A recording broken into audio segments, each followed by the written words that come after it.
think everybody likes the idea of taking something that you're familiar with and turning it into something that you're not as familiar with, like a 18-wheeler semi into Optimus Prime. And so that was the beginning.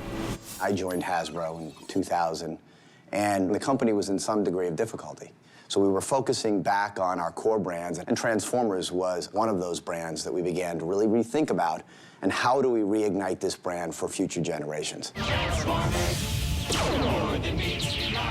I was aware of the TV show, I used to watch it with the kids, but I thought this is a movie waiting to come out and be dusted off and to be reinvented as a live-action experience. I'm going to end your hunger once and for all. We were initially really resistant to the idea of doing it because it's something that we had cared about as kids, and that's always kind of it's on the one hand really exciting to take that challenge, and on the other hand you go like, I don't want to screw this up. The first thing that I sat down with the writers was an idea to make this a story about a boy in his car, because that's something everybody can relate to. Bumblebee, head for the underground parking entrance. Transformers were always about robots in disguise and more than meets the eye. And that more than meets the eye could mean more than just the robots. More than meets the eye could mean something about the human characters. But there were very few humans that we could draw from. So it meant coming up with characters that didn't exist before. In the original cartoon, there was a mechanic character who was kind of the basis for Sam. We kind of looked to movies like E.T. for the way that Elliot became the audience in how we were experiencing the wonder and the magic of E.T. coming to Earth. My first draft actually was just focused on the kids. That's awesome. Steven Spielberg called me right when I was finishing The Island, and he said, I'd like to do Transformers, and I'm like, okay, all right, I'll think about it. Hung up. I'm not doing that movie. That's what I said to myself. I'm not doing a toy movie. I thought about it, and I went to Hasbro in Rhode Island, and they put me through Transformers school. This is the classic G1 Optimus Prime, very much like it was made in the 80s. He had a very simple transformation. Very easy to get from vehicle to robot. We did the full pitch. Robots are not all equal. They're alive, they're sentient men, they have feelings, they have allegiances, you know, there's backstory, there's a conflict, you know, that they are fleshed out characters, and that we've had so many eras, and there's so much potential that they could pull from to make whatever kind of movie they wanted to make. Something in Transformers just struck me when I was sitting there. I said to myself, if you can make this really real and edgy, and I saw a couple images that were towards the direction that they would like to take this, and I'm like, that's really interesting. So I think right then and there, I was kind of sold on trying to make this idea work. Michael Bay was born to direct Transformers. He was the perfect fit for this concept. I hired a team, probably about 25 artists, different people from different kind of expertise, and we were starting to design robots. There was apparently a script. I hear it was way too kiddie. No one wanted me to read it because they thought I would quit right then and there. Michael has incredible instincts about what will please an audience. And so as we were developing the script, we would run ideas by him, and we'd say, what do you think about this? I knew I wanted to make it very credible and serious, and I told these guys I wanted to broaden it out and make it so that it had a little more global impact. Much like Close Encounters of the Third Kind, Richard Dreyfuss' story is clearly the centerpiece, as Shia LaBeouf's story is the centerpiece of our movie. But then we have two other groups of humans that we follow quite closely. I kept putting in things of different action stuff that I saw, and what we do is that we sit down, we bat it around, and they see what I'm really liking and not liking. Once he got into the rhythm of it, he started imagining these incredible sequences. And a lot of what we ended up doing action-wise was very collaborative.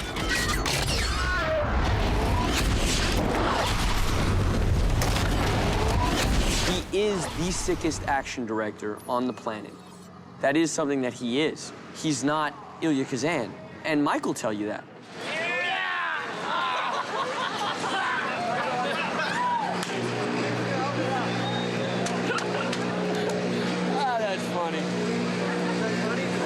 Robots, there's a missile coming right down that street down there. Gonna hit that truck right there. The robots are holding it up.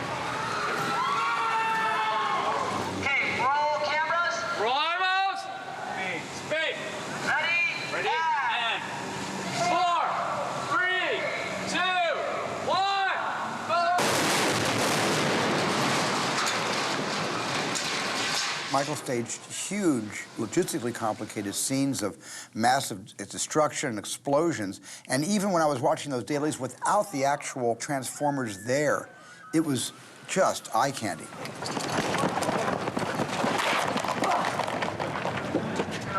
In this movie, Michael is the star, and Michael is so much fun.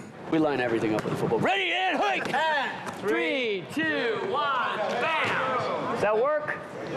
Thanks for very much. You got the timing? That's perfect.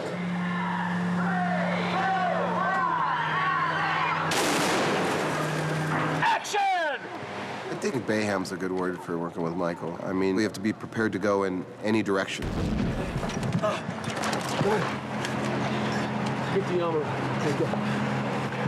Cut. Might show up and he might say, today I want to flip a car. You have to be 3 steps ahead of Michael.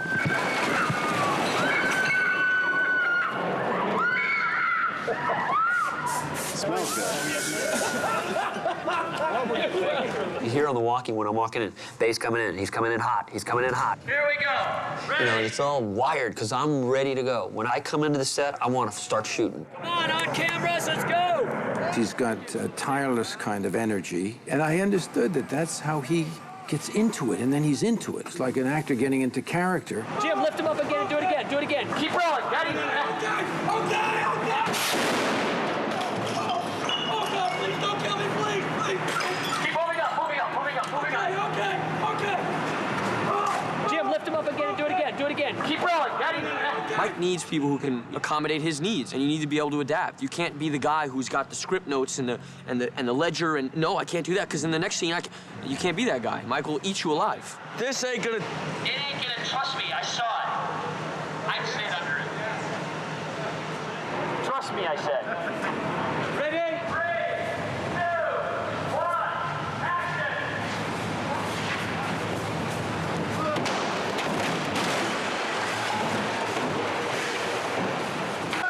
What he is he's very honest, he's very blunt, he's very direct, he's very opinionated. Give me a shot, Dave. And he has an amazing visual sense of film. Yeah! He likes to use the megaphone once in a while. Ready and rolling cameras. 3, 2, 1. Stay there. Behind the pillar. No, you're going wrong way. The other way. God, he doesn't pay attention to what we're shooting. The thing about it is it's never personal. Oh. What are we gonna do now? What are you gonna do, Cold Man? Yeah, buddy. Really? Here, Randy. What? I've worked with a crew, many of the same people for 10, 15 years. And so they know my style, they know my pace. Hey, Mike, we can get a flag.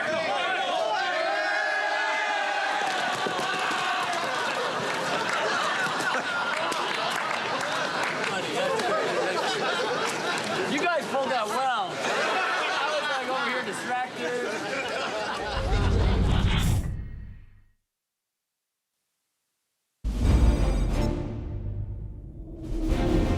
There's a lot of success attached to what Michael does, and there's a lot of careers that have prospered by being part of the films with him. So he attracts a lot of actors. How do you know you're getting a good shot? I've been doing this for a long time. Well, my producer, Ian Bryce, said to me, well, you should get this kid Shia.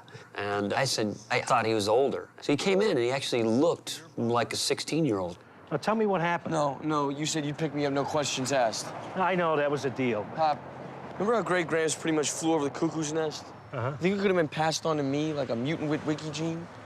First, I was like, wow, they're making a Transformers movie. It's insane, you know? They're gonna mess that up completely. They're gonna screw that up so bad. But when I first sat down with Mike, it was never the discussion of, let's talk about the robots. The first thing he wanted to talk about was, how do we make this real? How do we make these characters come across as honest? Gentlemen, Bobby Bolivia, like the country, except without the Hershey squirts. How can I help you? My son here is looking to buy his first car.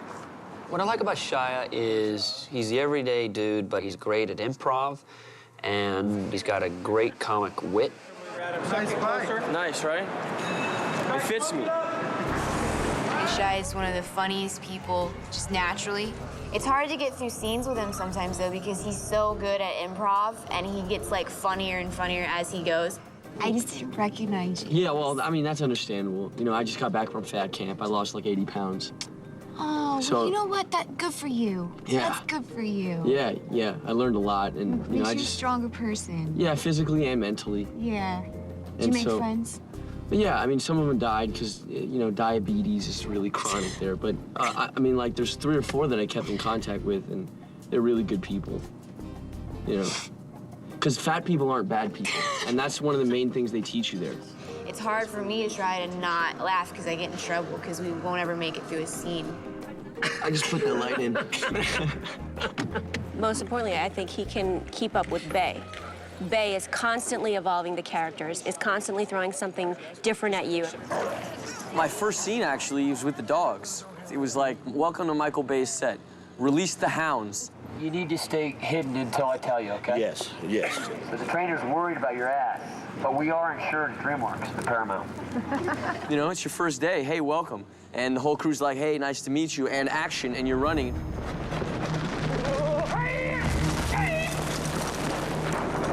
The dogs started getting smart after a while, and instead of stopping at camera, the dogs kept chasing Shia.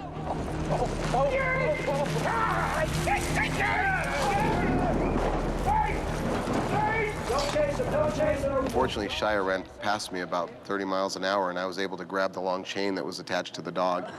Thank God Shia's a fast runner, all right? Because that thing wasn't stopping. It was going to clamp down on that poor kid's ankle, I'm telling you. That would have been the end of me in this film. It would have been the first day.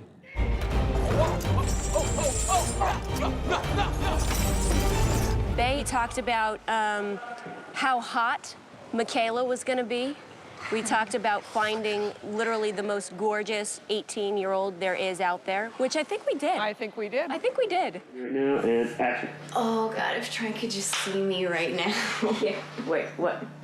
You just say if Trent could see Trent, right yeah, if Trent could see me right now. This is crazy. We interviewed a lot of different young women for this, and Megan, I don't know, I just liked her look. I liked that no one really knew about her. I think Shia helped her out. I think that energy between them, I think it kind of works. Hope I didn't get you stranded or anything like that. That's fine. So, I was wondering if I could ride you home. I mean, listen, I was headed this way, figured, you know, I'd ask you if you wanted to ride or not. You know, I'm just putting it out there. Yeah, don't say it's fine. Just kind of a nod. The only thing Mike asked me when I was reading with him and auditioning, he just asked me if I could run. He's like, can you run? I was like, well, yeah, I think so. And the other thing he asked me, he goes, do you have a nice stomach? And I said, well, in my opinion, yes, I do. So I figured I'm going to be running, hopefully not naked, but I'll be running in a belly shirt, maybe. Go! Megan did good with all the running and jumping and cars skidding and everything else going on. I think Megan really hung in there. Drop. Just from filming, I've put on like almost 10 pounds of muscle. Hey, guys, give me a 30 pad right here. 30 pad coming in.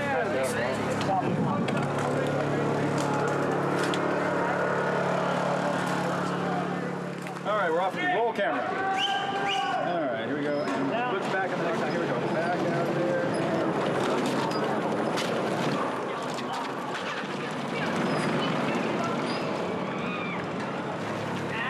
Cut! That's good. That's good. Let's go to lunch. My wife on? Yes, Captain. We needed a leading man. Yeah. We needed a leading man. There were lots of great actors out there, but leading man is very different from just a good actor, and Josh encompasses that. I'm thinking I might win an Academy Award for this role. No, I don't want a premium package! Come on! Come on! Fall back! Best screaming in a movie. Lennox! Oh, water, thank you. Give me chocolate. You got chocolate? Say, give me chocolate. You got chocolate? You got chocolate? I liked him as a person because he was like very American, kind of no BS, just kind of just a nice guy. Colonel Moore offered me the opportunity to go up in a T-38 today. A lot of these military guys were very much like Josh, so I thought it worked really well. Yeah, I'm with the top dog. You'll be fine. I had to go through about 4 or 5 hours of training, and you know, they basically tell you, okay, this is what's going to happen if you have to eject from the seats. I had to change shorts after I left training. I get to fly in a T-38 today. Not too snug, but not too loose. Hold them tight. And that snap rolls from bottom to top. Take a breath and hold it, please. And that's how it sits. I am happy if I get a chance to show what we in the Air Force can do and what great airmen we have.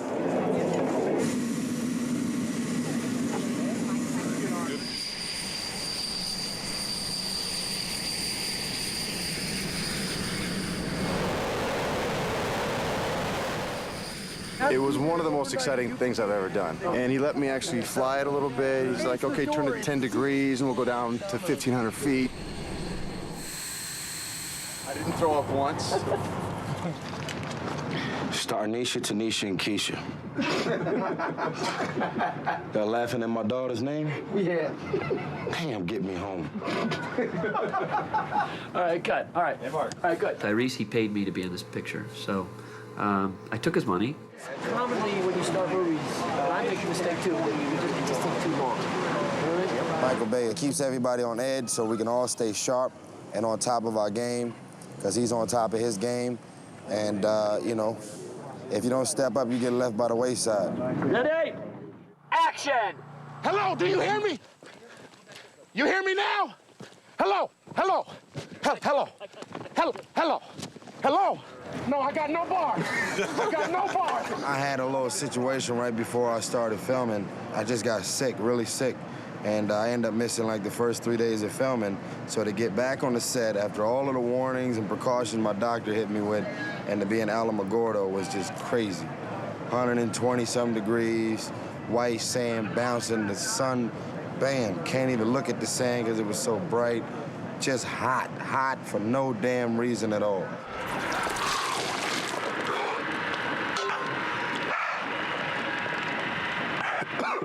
Cut. How was that? Is that good? Good.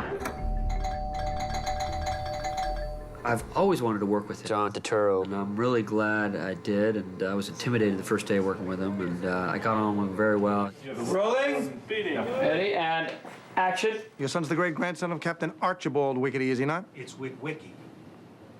Witwicky? Witwicky. Man to the premises, sir.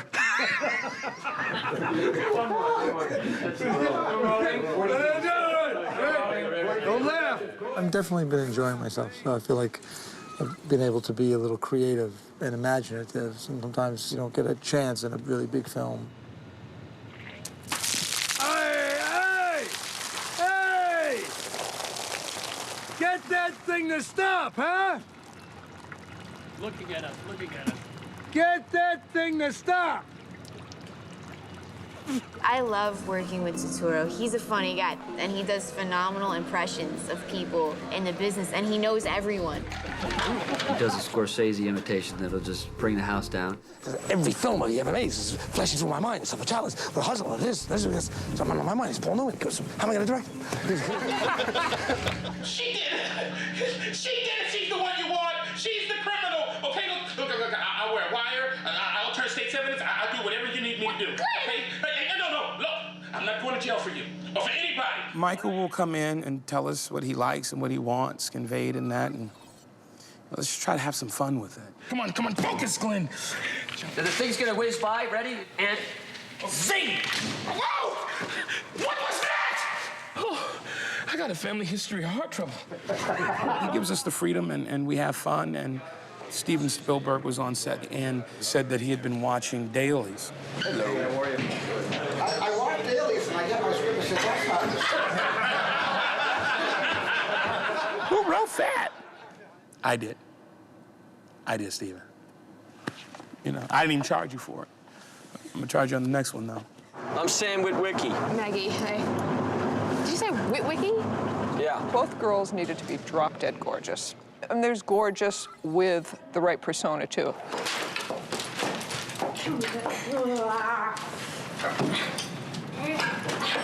In this film, I wear like 6-inch stilettos, and I have been running away from aliens, keeping up with John Turturro, Jon Voight, Anthony, the whole gang, in heels, I might add. I challenge Michael Bay to direct for 1 hour in those things. Point it away from her just a little. Rotate the gun. Rotate the gun. There you go. Just like, not too far. Yeah. Okay, ready? I'm kind of a pacifist, you know, like I don't really like the whole action movie gun thing, kind of very anti-weapon. But God, it was fun. I'm a signals analyst. Then send a signal then.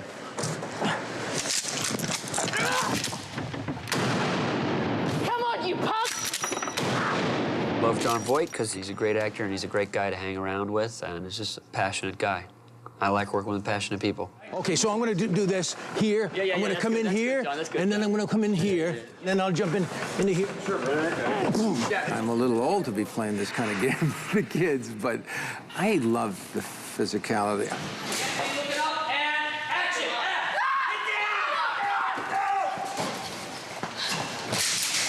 I do it roll and tuck with a gun in my hand. It's funny. Everybody says, "Did you see what John did?"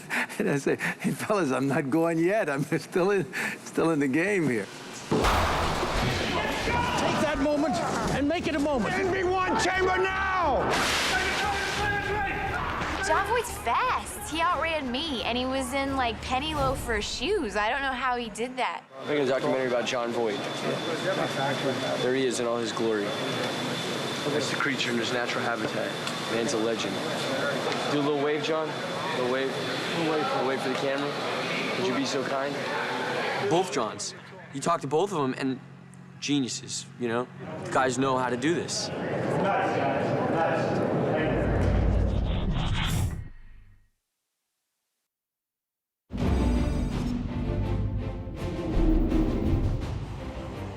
I've had a good relationship with the U.S. military for many years, and I was dead set on getting the military to cooperate.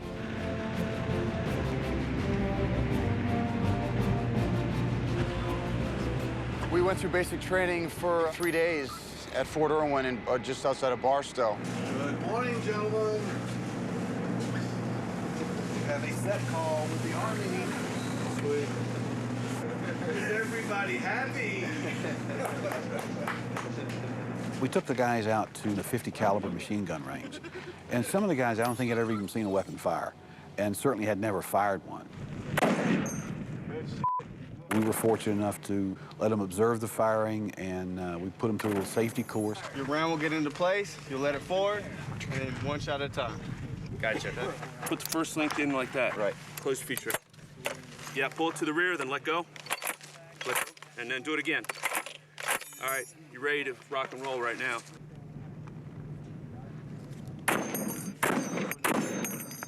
Good shot. Nice. All right. Nyuk, nyuk, nyuk. Vietnam, Carlos Hathcock once made a kill from just under 2 miles away with one of these. He had a scope mounted on top of it. He's a Marine Corps sniper. Just under 2 miles, he made a shot. 2 miles away. This thing has a maximum, the bullet will travel a maximum effective range of about 7,200 yards. They used to shoot down airplanes with these in World War II. Check this out. This is my first one. 2, 3, 4, and then 5. All right. I got better. Of course, they were fed in the field. They got to eat the MREs, and they got real food, too, but they got a little taste of what the military is all about. For me. MRE is a meal ready to eat. The entree is the main meal. I can't tell which one's the main meal. Probably the one in the cardboard Okay. box. Okay. We're cooking, and this is the MREs, which are surprisingly hot. What the colonel has explained to me is that it's basically like Drano, but you don't eat the Drano. And then if you get the opportunity to ever do this, it smells like garlic farts. The chemical reaction smells like garlic farts. And at first, when I walked over there, I thought it was Tyrese. So I'm really glad it's not, because we're going to be working together for a long time. All right. I'll trade you my jalapeno cheese for your crackers and jelly. Now that's a good deal. I'll take that deal. Look at this. Chicken cavatelli. Just like spago. What we call PPE. PPE is personal protective equipment. This right here is called IBA, the individual body armor. This is the standard weapons that we use right here. It's called the standard M4. What we're going to be going over is the formation you use before you enter a room. So, can you play any Rolling Stones? Paint It Black? We went to a mock Iraqi village. A unit was getting ready to deploy to Iraq, and we spent the afternoon with them and seeing what they do to prepare. It's like teaching us how to stack and go into a room and clear the whole room. Probably get into some of this. You know, that's what sexy. You're looking out this way, you're looking out this way. Until they start to move, since you're the last man in the stack, turn around. All right? Contact. You want to meet them, all right? That way everybody knows they're all touched up. Here. All right? Hold on. Stay slow, all right? When you're coming in, just like this, right? You're trying to jump. Did I do this? Yeah, you did it. You did a little hop. You did a little hop. All right, you come in, you clear. You did a little hop. Does that feel more smooth for you guys? Yeah, it does. All right. I mean, because that felt sexy. Bullets travel down the wall 6 to 8 inches. All right. If a bullet hits right here and it's traveling down the wall, due to the spiral of the round, it will travel down that wall 6 to 8 inches. So you want to keep your ass off the wall 6 to 8 inches. All right. Motherfucker! I wish you would. Try me.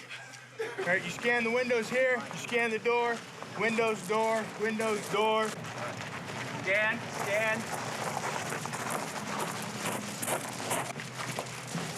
Freeze! Nobody move! Status! 1 up, 2 up, 3 up, 4 up, all clear! We worked our ass off, and sometimes between breaks we would go, well, where's Tyrese? It was in the van, air conditioning. Hurry up! Everybody is leaving you! People are dying! You are killing them! You really walked away with the respect for the amount of preparation that goes into, you know, being a soldier in the military. Right over here. Great. Awesome. Today is going to be all about an insertion into this village, okay? I get involved in the training phase of the actors and making sure those guys at least are comfortable looking. Move! Saw Gunner, you are no good to us back here. You must be up front. We wound up recruiting a bunch of active duty SEALs, so they're current in their tactical capabilities. I see my weapons up here in front of my face. That's what we call the bubble, okay?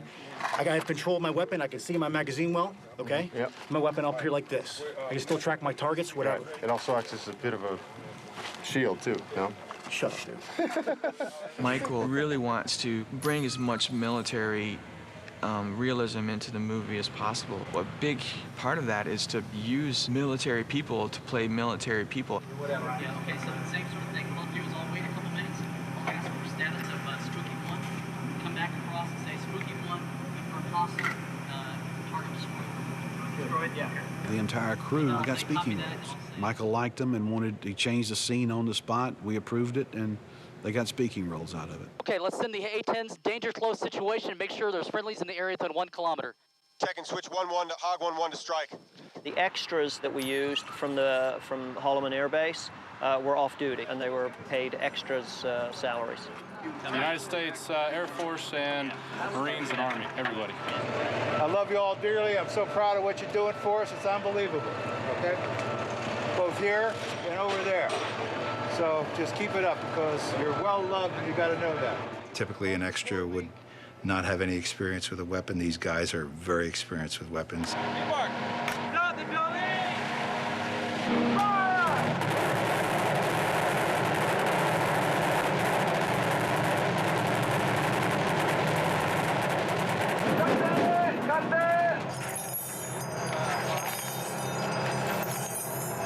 I think I'm going to open you up more. Just go to your right. Go to your right over there. Probably had like 200 military and about 50 stunt people running and scattering, firing, and being chased by tumbling vehicles that were on cables. Ultimately, 0 is our key sweet spot.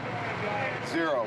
If I give you a 5, 4, my guys will start firing and moving. Right, gotcha. 5, 4, 3, 2.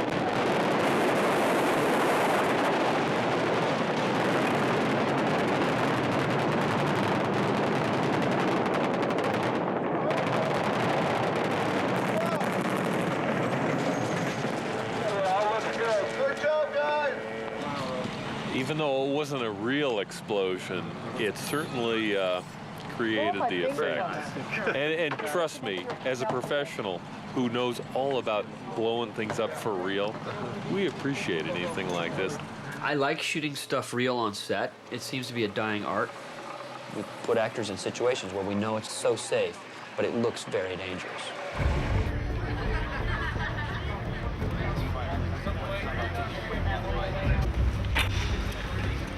We good?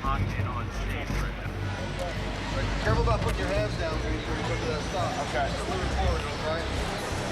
Weapon is hot. Full load. Don't worry about it. Here we go, man. Take two, fire in the hole. Guys, look it up. Clear it out. Ready, and let's roll camera. Ready, 3, 2, 1, action. Action.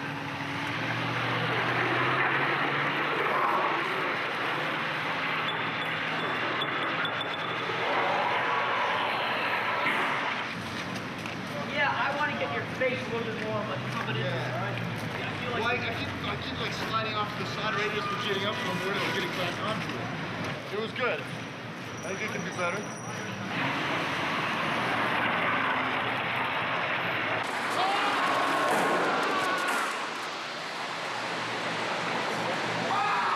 We try to put the audience inside the action. And the closer we get to it, and the more movies we've done together, the more that we capture that for the audience.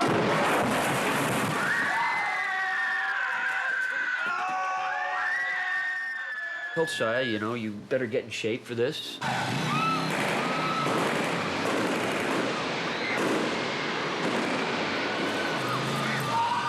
I was at 130 when I got the role, and it wasn't like I pulled a Christian Bale and completely transformed, but I put on 25 pounds of muscle and then slimmed down throughout the filming. So it's not reassuring that they put bulletproof safety on the camera. And you're gonna be right in front of you. And right there also, you see? They make sure they protect the cameras, but actors, expendable. We had this scene where he's facing off against Megatron. Is it fear or courage that compels you, fleshling? The producer, Ian Bryce, he knows how I like physical stuff, and he says, so we're gonna do that blue screen, right? I said, no, we're doing that real. He's, really? Really? I said, yeah, we're gonna put him out there. They can build Optimus Prime. It's all good, bro. They can blow up the Pentagon. They can't find a way to keep Shia off the ledge. Right, Michael Bay? All right, ready? Yeah, well, just relocate. I gotta tell you, it's scary going out there, because you literally have no safety net, and you just have these silly wires hanging on your hip. And mind you, I would never do this myself, ever, okay? Oh, You're locked in, you can't fall. See that? You're bolted to a steel I-beam and another pole. What I could is I could fall and scrape off the side, and then you'd have to pull me up. That could happen. I'm not gonna die, obviously, but I could scrape. You know, this is fear factor. That's all it is. It's fear factor. That's fear factor. It's like this is like People another don't die on episode. fear factor. This is another episode of Fear Factor. They do more hairier stuff with Fear Factor than this. You're right. All right, let's do it. Oh, mother! Got it? Kenny, bring him around this way, too. Come way out, towards the other way. Towards us. Get the crane. Ready, roll camera. Ready, and action shot. Wide movements. You're never gonna get it! You're never gonna get this all sport, you know that! I'm never gonna give you the old spark. I feel like a fruitcake saying that, Mike. It's a line. Now you can see the robot in the side. Get the robot in the background. Oh, no. Okay. Mike! Yeah? Are these just close-ups? No, they're wide. We see your face. We see your face, and we're showing that it's you, and we're showing that it's not a platform. Because if it's just close-ups, we can do that anywhere. That's lame. Whoa. No. Okay. Oh! I'm done, Mike. My voice is gone.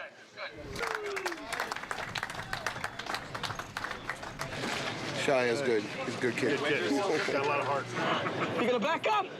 90% of the actors in this business could not do what we did on this film. They just wouldn't do it. You know? There's action stars who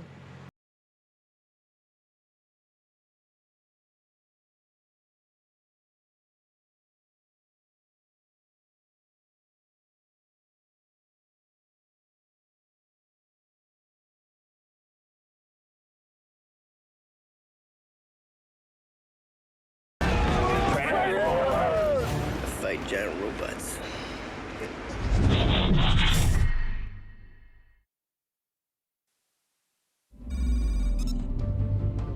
Way too high. Okay, a little high.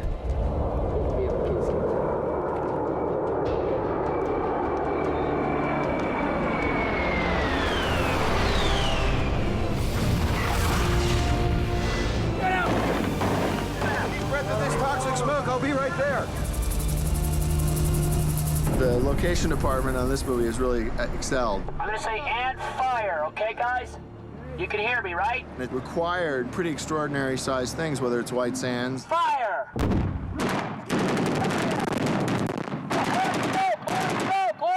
Or the Hoover Dam. We're gonna shoot something quick, and we're gonna go to lunch, and then we are going to go downstairs. Or downtown LA.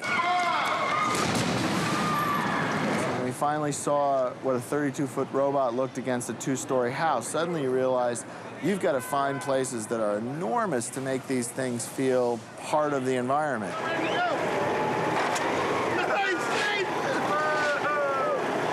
You can't leave the trucks on the road. That's what I'm led to believe. What? On the side of the road. Because... Behind the dunes, so we can't see them, there's going to be a mini base camp down there, right? Yeah, we're working on that right now, just to find out how we can make it firm enough to work in progress. Every day is a roller coaster for me. I don't know if it's the same for every department, but, you know, I find myself on the verge of tears one minute and then hysterical laughter the next. Ilt, a new guy I worked with, I thought I was going to give the guy a heart attack. I have a question. Yeah. He's just, I can't get the observatory. It hasn't been shot in 5 years. And I said, it's a big movie. You can do it. Go to the mayor's office. You can do it. This is the path. See right in there? This is where he's running, and the Black Hawk's going to come right up on that edge there. Can we even do that helicopter running there? Yeah. Player? Yeah. It should be okay. But I can't get the bridge with 4 helicopters underneath. I said, you could do it. Go to the mayor's office. It's a big movie. We're keeping this film down in California. We structured the budget in order to keep it in the United States, which is not to say that the movie couldn't be made elsewhere. It's just, I think, easier and more comfortable for Michael to have, you know, a crew around that he's used to. Hey, Dave? Yeah? I think we'll let them fire this way so you can whip. You guys handheld. You can at least kind of like in here, keep it like, you know what I'm saying? I actually cut my fee so that I can shoot here with my crew that knows how to shoot fast and is good on the fly. Right, so it's good to go. So as soon as the plane hits the ground and stops, we should pull the vehicles forward. Michael likes to go hard and fast. He has the shock and awe approach to scouting, which is supposed to be... Oh, no, that's not Michael. That's a stealth bomber.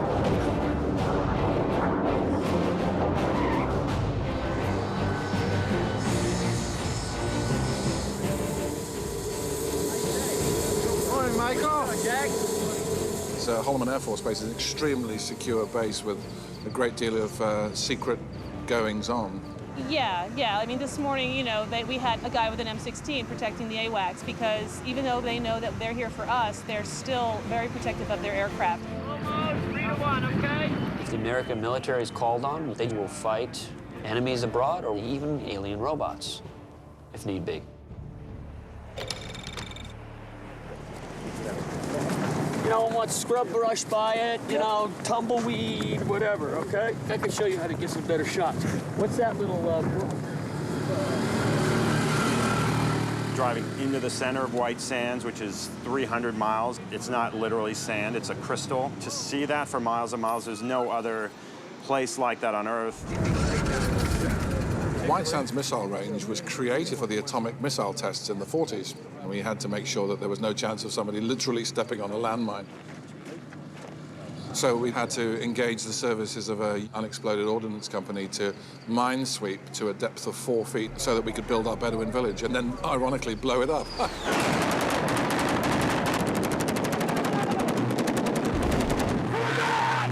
When we got here and laid out the buildings, we realized that the dunes were moving. So the valley was actually significantly smaller, up to 30 feet, because of the wind. Very hot. We had days 115, 118 degrees. That's the max so far. It could get hotter. That's compounded by the fact that the sand there is really just white quartz that's washed off of the surrounding mountains, and it just reflected like glass. God, hot. I'm from Puerto Rico, so when I was told careful, New Mexico is pretty hot. Oh, yeah. I go, I'm from Puerto Rico, how hot can it get? It's hot. Almost had a heat stroke yesterday. That's kind of wild. It was hard because they had a lot of gear. And running and yelling and shooting. Because on my sets, it's like, especially if you're doing military stuff, it's tough. I'm not like a very cushy director in terms of if we're here, because I shoot really fast.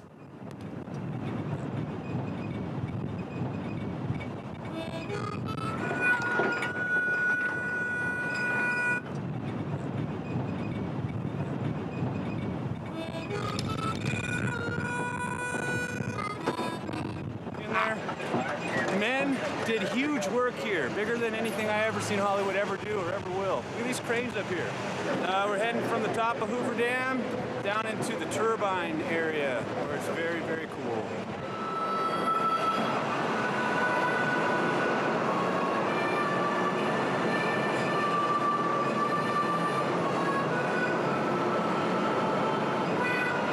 When you see it, you have no idea how big it is. Hoover Dam is just massive. We had to do some sort of remedial work because a film that shot there last year didn't endear themselves to the Hoover Dam by buzzing the dam. It's a grave situation, gentlemen. Thank you for being with us. Good. Good again? Good. That's okay, leave it. Ready? Something like that, huh, Mitch? They really weren't into it at all, especially, you know, given Michael's penchant for blowing things up. So we, worked out with the Hoover Dam. We'd get certain hours early in the morning where we could be up on the top of the dam. Got it if you can, brother. Okay. Trying to get back over there. They say it's over there. It's like gold. Okay, here we go.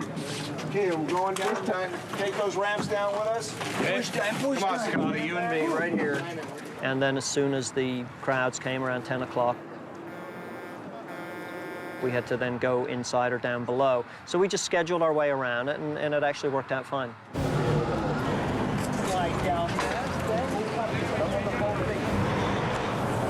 Both of you guys go on this side. 20. Where's John's tail? You're not puking, are you? The scale of the Hoover Dam was a tall order. There's not many places you could do that because everything there is so gigantic. I think we became very familiar with the architecture, which allowed us to build a set that tied into it.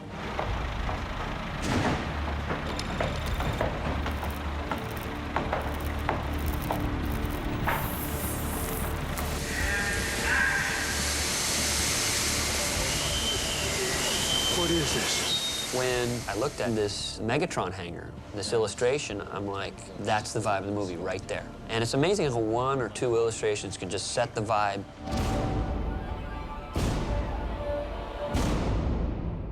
We use the playa hangars where Howard Hughes built the Spruce Goose.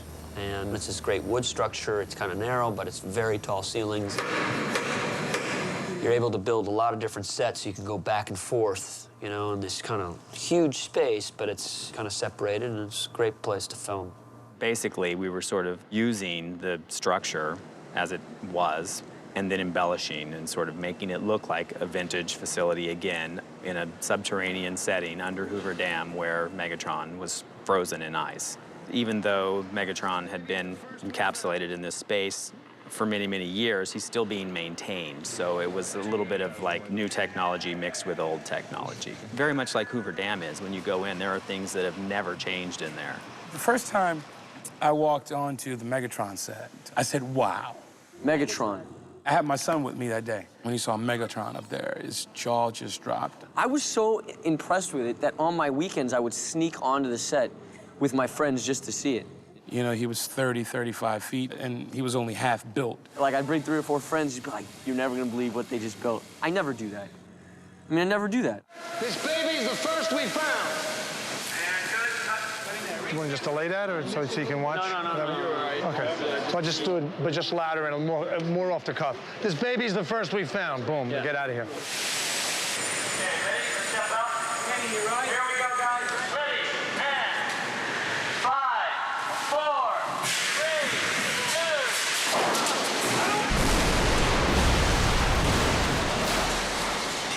2. The day that I saw that set, I suddenly went, oh Lord, this film is going to be everywhere. That was the first day that it dawned on me that I was shooting a really big American film.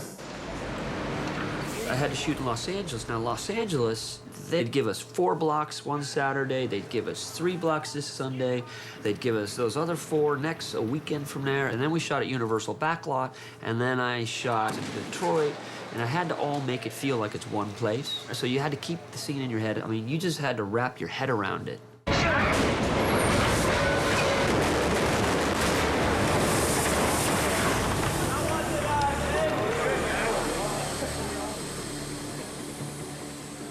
Downtown LA is a venue for this kind of action stuff. We'll go on 5, 4, 3, 2, 1. Blow up.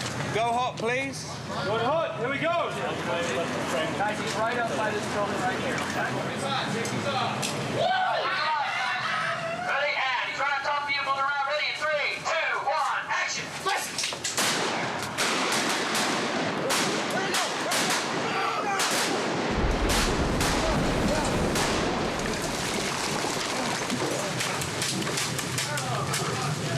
Piece of crap. Ready? And roll cameras. Rolling. Hey, legs fire in the hole. Let's go, guys. Don't move too soon. Ready? And 3, 2, 1. And action.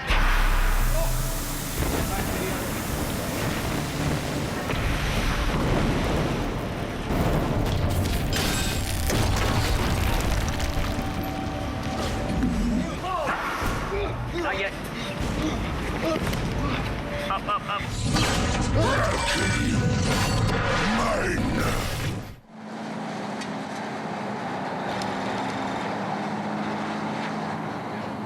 Hey, can you take that light right down there and light that mortise thing up there? The toughest bit was flying the helicopters under the bridges.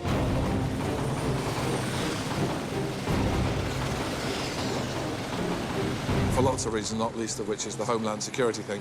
If you fly helicopters under 500 feet, then the FAA makes you jump through a lot of hoops because of the potential for crashing into neighbors. What are you doing? We're getting pissed on for the next 3 days. You know, the helicopters flying low, kick up all the water from the LA River. Nobody knows exactly where that water is coming from. See all this water right here on the floor? It's all man piss, okay? And what happens is a science thing. When you put helicopters over a puddle of man piss gets all over your man body.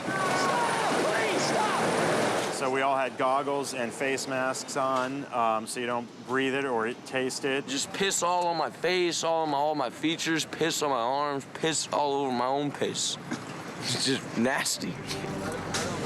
Right, Deaver? Oh, yeah. It's been a location-heavy movie. It's been a great challenge, and it's funny how, the rose-tinted glasses effect applies. I remember I've been on other shows where I finished, I thought, God, thank God that's over. But as time goes by, you sort of somehow mentally edit out the bad bits, and you remember the times when there were bombers flying over your head, or just being out in the sand dunes late in the afternoon in the beautiful sort of evening light.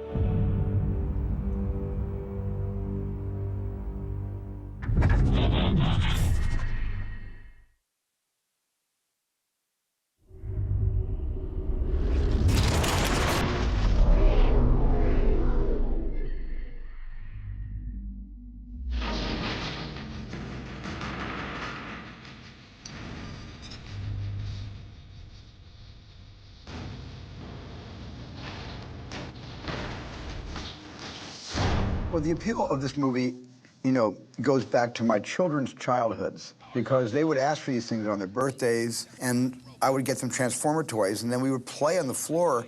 And I remember my own experience with Transformer toys, how much fun it was for me, and so this was a shared experience. Transformers really gets its start in Japan with Takara, and It was a series of robot toys that transformed, and that's all they really were. A couple of Hasbro executives went to Japan and saw this great idea and thought that there was something there and decided that this would be a really cool concept if we could wrap a story around it. In Japan, there was no good guy, bad guy. They didn't have home planet. They didn't have personalities or stories. So that came from those meetings in Hasbro, and the characters that are weapons or gear, let's make them the bad guys. All the rolling characters, let's make them the good guys. The name Autobots, Decepticons, came out of that. After that, we started with the animation company. Transformers came out in '84. We weren't quite into girls yet, I don't think. So it was getting home from school, Transformers, glass of milk, brownie, whatever, you know, your snack. I don't know what your snack was or what you were allowed to eat. Not a glass of milk and a brownie. But we saw it right when it came out. Many millions of years ago, on the planet Cybertron, life existed. But not life as we know it today. Intelligent robots that could think and feel inhabited the cities. They were called Autobots and Decepticons. At the time, there had been new legislation that kind of opened up toy-related animation. Decepticon rule forever! So it was one of the first shows that what you saw as a toy was in the show. The Transformers, robots in disguise. Transformers has a passionate fan base. Who's the biggest Transformer fan? Me. Transformers. More than meets the eye. A lot of people remember Transformers from the 80s, which is when it was in its heyday, but it's actually been around ever since. And since 1984, Transformers has generated over $3 billion in retail sales, and that's, you know, one of the top franchises in history. I have more than 1,000 Transformers at my house, fan since I was a kid. I think it's just the mythos. I think that's what really got me into it after I was a kid watching the cartoon. Strong characters and just a very cool toy line to support it. I'm a pretty big fan. I got my first toy when I was 2 years old, the first Transformer toy. I still have it. About 75% of all adult men had a major Transformers experience in their lives, and that's true almost the world over. So you've got this great group of people who all grew up with the brand, are now working on the creation of Transformers the movie. If it meant something to you as a kid and you had an emotional response to it, that's valuable and that needs to be heard, period. So we kind of come at it from that place. I was a fan. I mean, my childhood was Yogi Bear and the Transformers movie. It's over, Prime. Was I die hard, like G1 all the way and like these people on Ain't It Cool News? No. Do I have a Transformers tattoo on my body somewhere? Probably not. Was I a fan? Extremely. I did a lot of research and a lot of studying on it in the past year and a half. So that would make me definitely a Transformer head geek somehow. From the very beginning, we knew we had fans following this. From the first time that a piece of art got out to the fact that Michael Bay's computer was hacked and the script got up online. So I must say, so in fear of one of you guys stealing my computer to find out the real robot names, I decided that it'd be better to tell you this week or next week the true names, okay? Because I like my computer. It's got a lot of other secret on it as well. You could keep nothing secret on this movie. And the design started getting out on the internet. And people were saying, oh, Michael Bay, you wrecked my childhood. Damn you, Michael Bay. Like most Transformers fans, when I first saw the designs of the movie, I was like, what? They changed everything. It's completely different. What's going on here? I think a lot of fans hated me for it at first.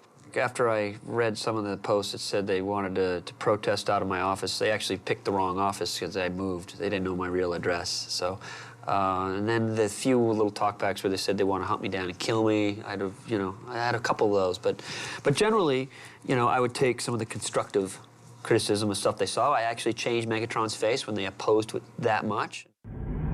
It was very important to get our teaser out there that was like more of a badass teaser to show that it's real.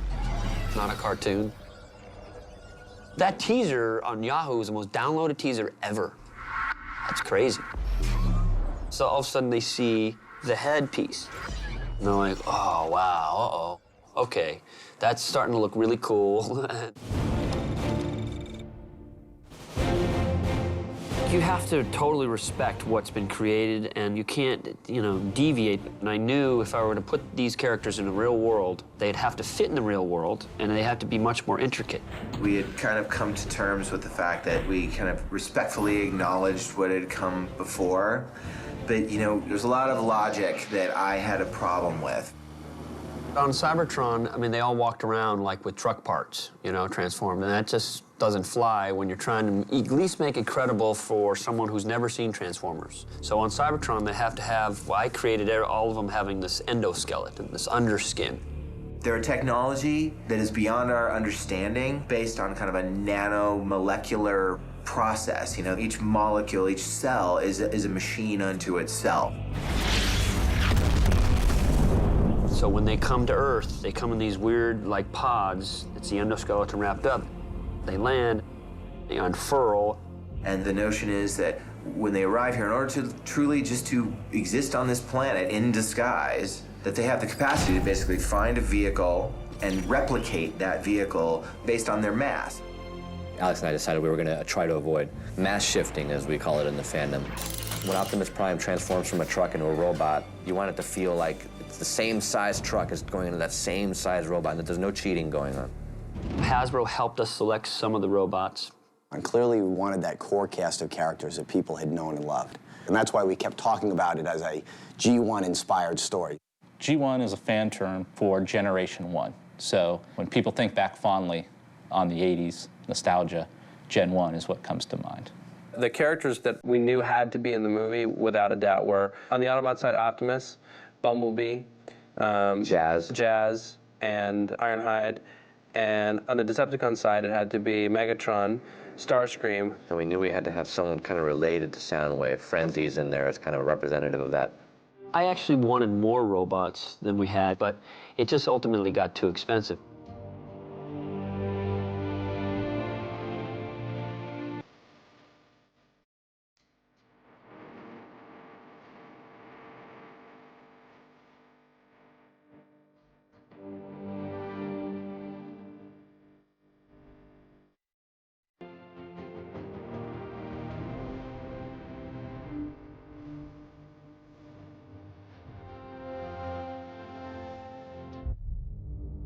Actually, a few characters that we had contemplated that we designed product for. We have a character here, RC, who's one of the only female robots in the Transformers lore. And she actually almost made it into the movie, but for some reason, they couldn't quite get the plot line correct, so maybe we'll see her in future movies to come. Hasbro wanted to see what we came up with. They kind of left us completely alone for a long time. They were really kind of, let me do my thing, and where I veered off, like with Optimus, we had to make the ears just a little bit bigger to get a little more of the samurai look. If you think about where Transformers came from, the robot culture of Japan is in part based on the tradition of samurai armor. We had some serious, Transformer, just total head geeks that have been, know the lore backwards and forwards, that we would vet this stuff through. Early on, that the art department was working on for Optimus, you can see that he was a lot more blue, and even the vehicle parts were kind of disappearing. Particularly the tires were uncoiling, and those are just things that were going to become issues for us to make product of. One of the things that Transformers is not is morphing. They are transforming, so pieces have to go somewhere. On the product side, with real plastic, my team has physics to contend with. That did present kind of a design challenge that we threw back to the production team, and they realized that, and I think we got to a happy place for everybody. Autobots, transform. Roll out. Peter Cullen did the original voice, and still has a great voice. And then this one, give it a little bit more of a, the easy Ironhide. Okay. When Peter Cullen was announced as the voice of Optimus, I thought it was fantastic. I thought it was awesome, and I thought it was the most unexpected little nod to the fans, and I think it showed a respect for how much that voice defined the character. They deserve to choose for themselves. Then you will die with them. When I was looking at faces, I said, I want Megatron to have an attitude like a Hugo Weaving. You still fight for the weak. Frank Welker, I kept putting his voice, the cartoon voice, to our gigantic Megatron, and it just didn't fit. You fool, Starscream. You fool, Starscream. You fail me yet again, Starscream. Okay. Thanks a lot. You did a great job. Thank you, Michael. I appreciate you doing it. Was a pleasure. Enjoy yourself. Thank you. The life-scale Bumblebee was only meant to be just kind of a see it for pieces, you know? It really can't hold up to the detail of going up close. What they'll do is they make that robot in the computer. Then they give us that computer file, and we'll make that part. This piece is called the Bumblebee. It supposedly transforms from a 2008 Camaro into this robot here. And how it's going to do that, I have no idea. There's 150 single parts on that robot. The whole robot was sculptured out of foam. We took molds off of them, made fiberglass parts, and when it stands up, it's actually about 18 feet tall. That's too far, huh? Too far? So we'll put this away here. We need to make a yoke in there with the glitcher. A glitcher probably hold that.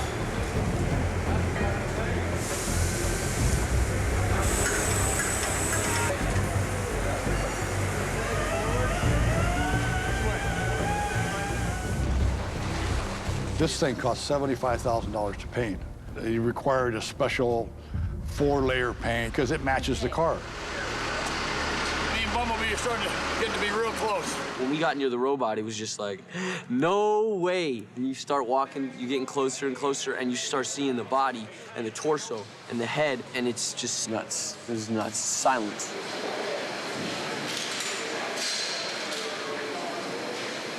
The robot can't move on camera, but we can position it in any position that Michael needs it. And so it's a really good guide for them. I'm operating the Bumblebee airbags for movement.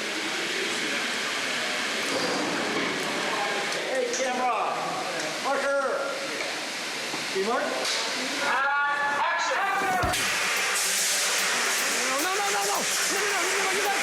No. My favorite Transformer is Bumblebee. It's always been Bumblebee. My favorite Transformer now, I think, is Starscream. Megatron is dead! The humans have taken it. I think Ironhide is probably my favorite. Stand back. You feeling lucky? I like Optimus Prime.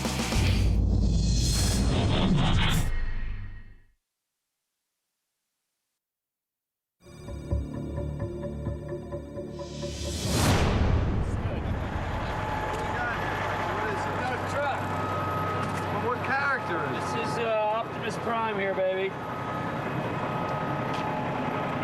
Good-looking truck. As a kid growing up, I was very into fixing my own cars and taking them apart. And so from cars and just being an automotive head, Transformers, it kind of struck me as something fun to work on. Watch out, get out of the way, I'm rolling cameras. Ready, and IMO guy, go. Ready, and send him, Kenny. Michael Bay does know his cars. He's pretty particular about the cars he wants. He knows a lot more about cars than I do. Not too fast.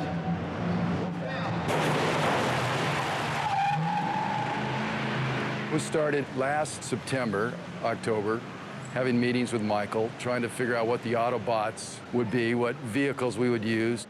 And we downloaded every picture of every car that was available. We started kind of addressing the major car companies. Listen, when you're making a movie for $145 million, which sounds like a lot of money, it was tough to fit this movie in that box. And you couldn't afford to do this movie without a sponsorship, and nobody could come up with what GM has. For us, it is about, the sexiness of their cars. I went to GM and I got into their Skunk Works there. It's a place, I can't tell you where it is, but that's where they make their stealthy concept cars. But I saw this car. They didn't know what kind of car it was going to be, but now it's the Camaro. And what I liked about it, it kind of had a retro look. It was a muscle car, and then just right then and there, I knew it was Bumblebee. Bumblebee was, in the 80s, a Volkswagen Bug. and his role has always been kind of the younger of the Autobots. We knew that he was originally a Volkswagen and a Beetle, but it was not really an option for Michael because it wasn't badass enough. I just was never going to use the Volkswagen Bug for Bumblebee. It just wasn't going to be in my cars. It just reminded me of Herbie the Love Bug. But we do make nod to it in the movie because if you notice on the parking lot, the Camaro is actually parked next to a Bug. This is a classic engine right here. I sold a car the other day. Oh my God. Gee. Bumblebee, we said, you know, as long as he's yellow, let's find some cues that will harken back to what people remember, but let's not have that be as far as you can go. I think the Camaro, the old Camaro, is really cool, and you know, it's a nice beater car. The quintessential Camaro is a '69. You know, everybody's been a million of them hot rodded, and so I kind of wanted to find that, you know, like the cheesiest version of the Camaro that'd be perfect for this kid's first car. If he didn't have any money, he would never go out and be able to afford a '69. This is a Camaro, 1977 Camaro. Nobody wanted them, nobody needs them, they're hard to find.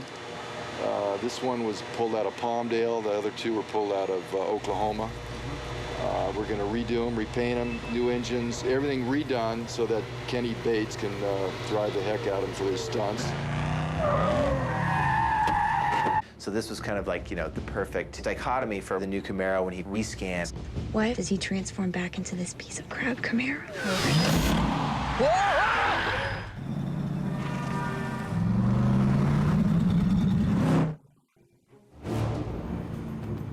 That Camaro is really spectacular. I wish they were bringing it out earlier than they are.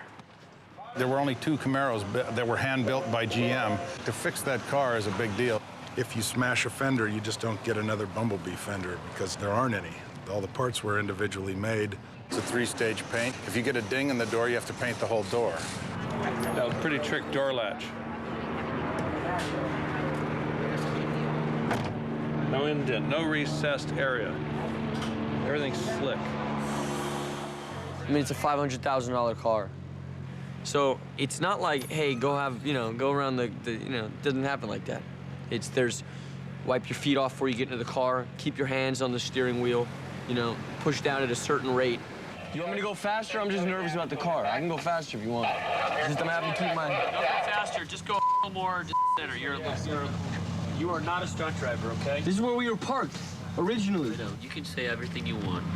Michael, oh my goodness gracious! Let's go, come on. All right, right here in the center. If I crash into the wall, it's not my fault, you know, because I'm an actor. But it should be like this, the transformation. 1, 2, 3. Okay? Hey, guys. Max, Jake. We're transforming on 3. I'm going to go 1, 2, 3. Okay? Ready? Ready? 2, 1, go!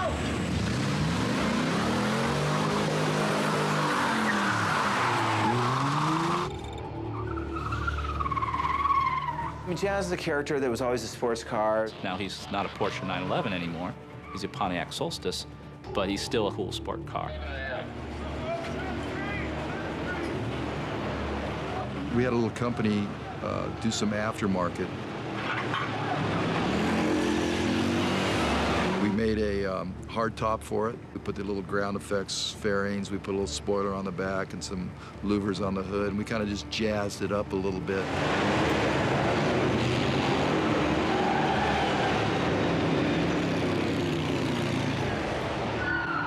Ratchet in the 80s was an ambulance, but it was more of a van-shaped ambulance. It was more of a Japanese version of what an ambulance is.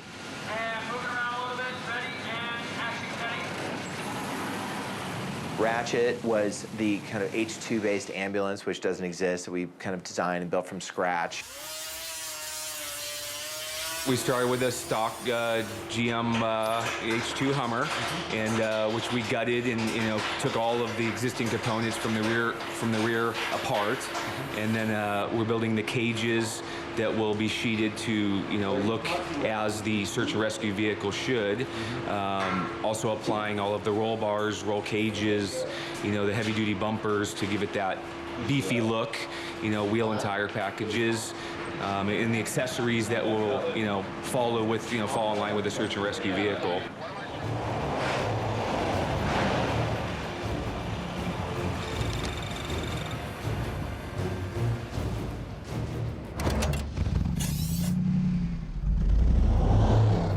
Ironhide was this big, 4500 series GMC. They're brand new, they just came out, and they gave us 3 of them.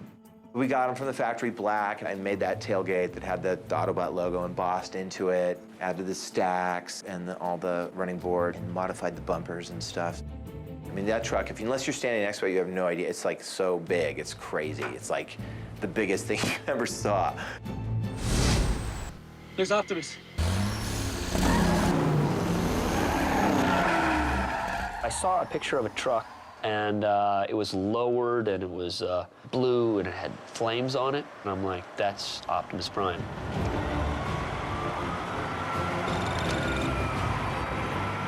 With Optimus, we got every car book, every car pictures. I mean, it was just all over the walls. We looked at the cartoon. Thank you very much. And then we just started pulling reference of different big rigs. This is what we were always, everybody in this department was conceptualizing how Optimus is masked, what he came out of. This is the main dude. We should go look at it. Okay. Instead of buying a new truck that's a $150,000 truck, we bought some older trucks, and they were pretty beat up, and they were pretty ugly looking. Well, I mean, this is like a redo. You know what I mean, Ian? Yeah. How are they ever going to make this thing look like that? I said, just trust me, this is the truck that it should be Optimus Prime, not a new truck. This is the one. So we're going to completely strip it, paint it, flame job, new fenders, new sleeper, new bumpers, lights, yada, yada, yada, and when it comes out, it'll be beautiful.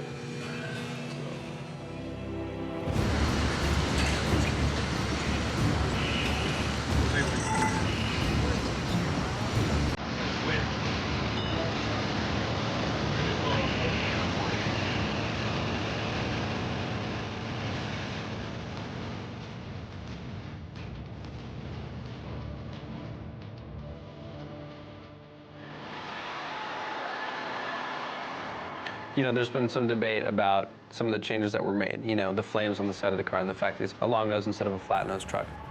I like the flames. And what the flames did when he was transformed, it kind of looked like ribs, and it just, to me, it looked cool. One of the things I've learned is red doesn't photograph well for the feature films.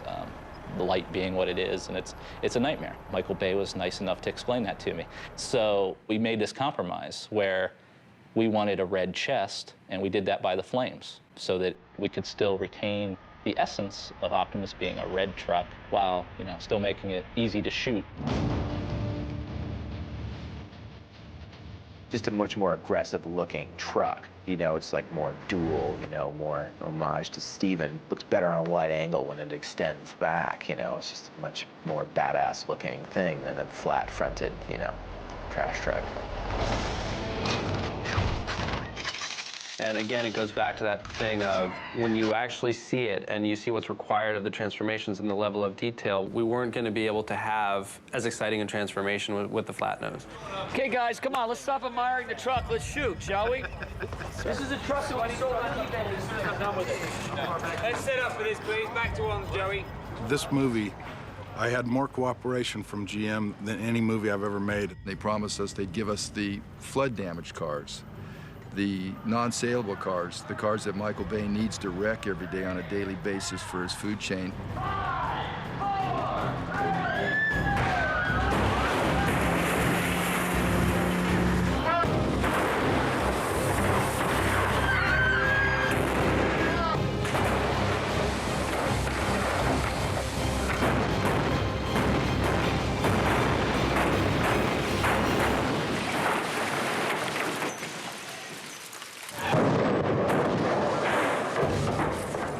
We burned, crashed, flipped.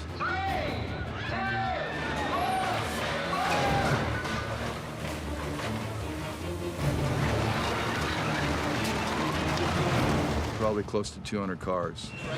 Yes, we're gonna try. I'm gonna try and go to We had like 30 or 40 cars sent to the shop and stripped the engines and transmissions out and put the pick points on them and the plates on them for us to flip and throw.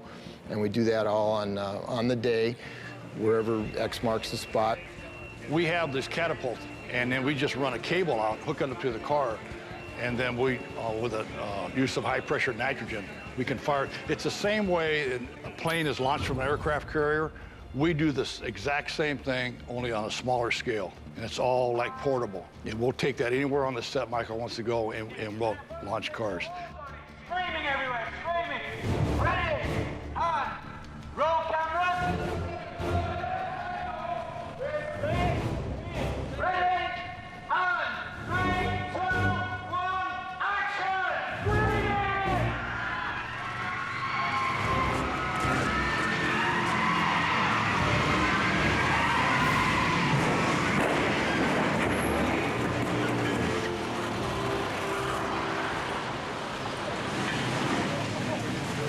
When is that building? Get out of the building, folks! Don't go in the building! Fred, go in there. Are you ready to go in there? Look up there, please. Fred, that's it. Keep the lock up. Thank you very much. Guys, walk away, please, film crew. Thank you. No one does car chases better than Michael. I mean, they're incredible. Like, they're at Mach 3, and, you feel like you're right in the middle of them. One of my shooting styles is using this little go-kart thing, where it goes very fast, like 100 miles an hour, and it's a very small vibrating camera that's real low to the ground and looks like a suicide vehicle. And we use that for anything from running down the street to chasing cars. It's a very powerful tool for getting in and around and close to the action. We use it quite a bit.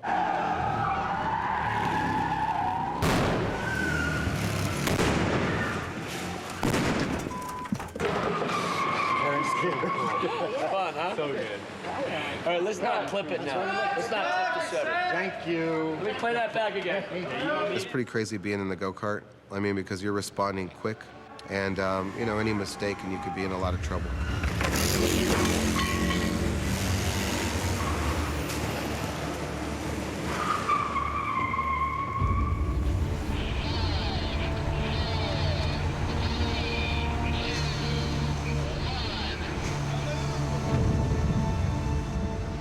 Tell you, I'm never going to be doing another highway chase again because I've now done highway chases till the cows come home. I wanted to transform right under the on-ramp, all right? So the next on-ramp is where we're going to start the transformation. Okay. The highway chase is huge. I mean, we have tumbling cars, we have crashing cars, we've got cars upside down hitting cars, we've got scraping cars. But this one will top most of the ones I've ever done because now you got robots transforming at 80 miles an hour on a freeway. And I don't know how you can top anything like that now. All right, let's go try one, shall we? Yeah. We try to put the audience inside the action. So they're actually eating cars, they're actually in the crash. Come on, let's go. Baybuster, follow me. Watch out, watch out. We use the Baybuster, that crazy triangle car that can actually take direct hits from cars. The Baybuster's a pickup truck with a cage on the outside of it, and they mount anywhere from 2 to 4 cameras on the front. And if we have flipping cars or cars being thrown off the top of car carriers, I mean, we normally drive the Baybuster right into it. It's great for the audience. That's part of that eat the action that the audience gets to see that's not CGI. It's like most directors would have chose when we ripped that bus, which is an extremely dangerous stunt, I mean, really dangerous. Most would have just done it either miniature or CG. And it just wouldn't look as good. I mean, the bus sequence is something that we've never done before, and I really had to push to get that to happen. That bus, we have 6 exploding bolts holding the cab together in the center of the bus, and then we have big cables underneath pulling it together, holding it together. We cut the cables and blow the bolts, and the actual bus cracks in half like an egg in two pieces. There's a stunt driver and drives the front away because it's going to drop down on another set of wheels so he can still control it. And then the back half has those same cannons in it that we're going to fire at 1,100 PSI, 3 cannons, and the back half of the bus is going to flip away. Wow, it's going to be really cool. We're gonna pop the cable, which is the first cable pulling it. Then there's another cable wrapped around him, and it's gonna take about 3 seconds for that bus to pull like that, and then we blow the thing. Once we pop the cable, it's all automatic. Richard, you have the bomb in your hand? Yeah, I have a button on the floor, yes. Okay, so Richard... He wants to be there. Releasing the first cable when the bus comes out from under the bridge and gets into the sun. Come on, we're gonna make this an epic. Come on, guys, let's do this. Let's go. F this. Let's go. Come on. Copy that. This. Let's go. Come on, guys. Someone get in this charge vehicle and have it started, because we're moving in position right now. Move those cars forward, Kenny Bates. So we put Richard Epper in the bus, and I drove the Bay Bomber and chased it with 4 cameras on the front end. But no one really knew what the bus was going to do. All right, guys.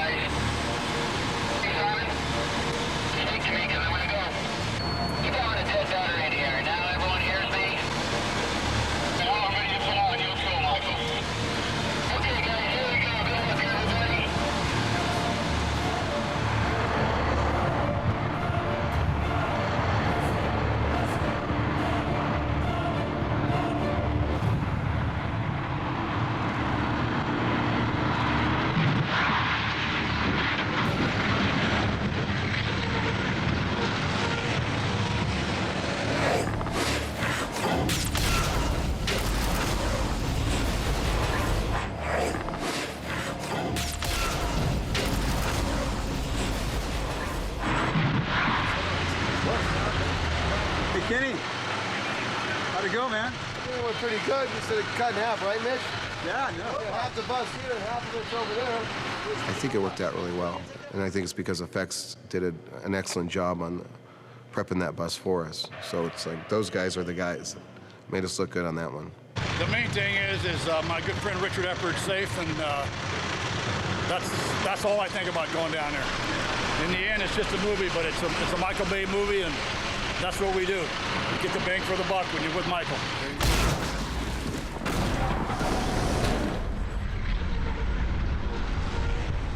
Yeah, actually, no one was hurt on this movie. I mean, we've had a really spotless track record for such a long time, and you know, knock on wood, because by the way, it's just a dangerous business. What we do, what they're doing, is dangerous.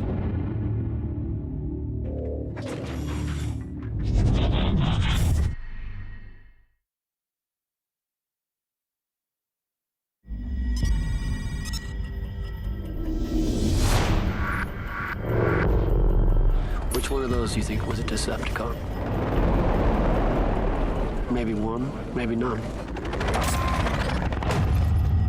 Decepticons are actually very fun, because they're just wicked. It seemed to serve the story better to have military vehicles being the real theme of the Decepticons, as opposed to too many tape decks or a gun or things that were clever and great in the cartoon, but a little bit unfocused for our purposes. Michael has a pretty good relationship with DOD, and so it's kind of interesting that we're using all the military in this movie in the robot form are bad guys. I'll be honest, I had to sort of pitch this to my chain of command in that there's Air Force aircraft as bad guys. All right, ready? And the first two, go, go, Because of Michael's relationships in the past and, you know, Armageddon and other films he's done, the thought was that Dealey would get the help of the armed forces in the end. See, the Air Force cameraman, I keep trying to tell him, turn, let me show you. I'm trying to change his style. See, he's a little rigid. Everything's like this. He looks like that, walks like that. It's rigid. Oh, look, whoa. Now he got a little MTV style going. See? By lunch, he's got a little MTV style going. He loves the military. He knows how to portray the military to make us look good, and so it seemed like a win-win. And people love bad guys. The fact is, I mean, what's cooler than Darth Vader? I've always been like some of the first to shoot military hardware. In Armageddon, I was the first to shoot the B-2 bomber. Then this movie was the F-22s, which are the new $130 million amazing stealth fighters. Starscream was an F-15 Air Force jet back in the early cartoon days. And back then, the F-15 in the 80s was the quickest and the fastest and the baddest thing around. Well, fast forward 25 years, the F-22 is now that aircraft. Rolling. And roll cameras. Roll cameras. Ready and action.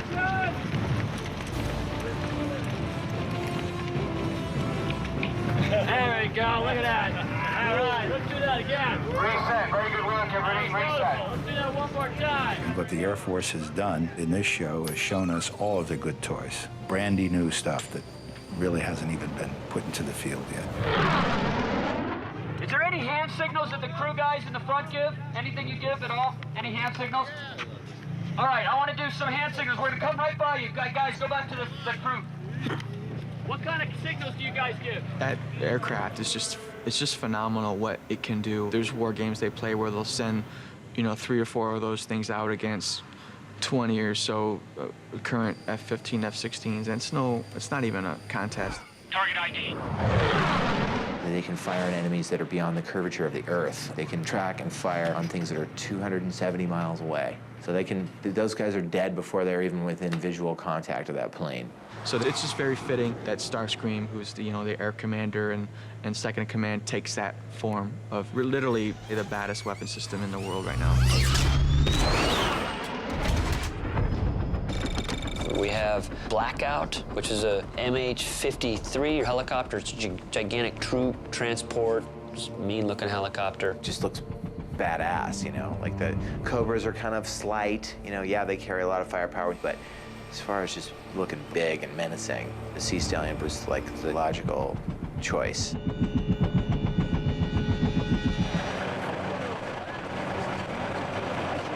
Yeah, I got my fire suit on, baby. I'm directing. Ready? 1, 7, 6, 5, 4.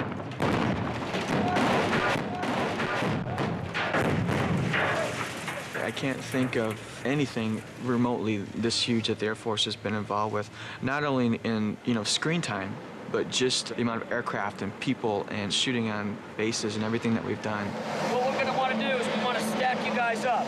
So with long lens, we'll make you look very close. You know what I'm saying? So we'll put you kind of like this to each other. Like a little bit over there and that a little bit. We're stacked up with the sun, all right?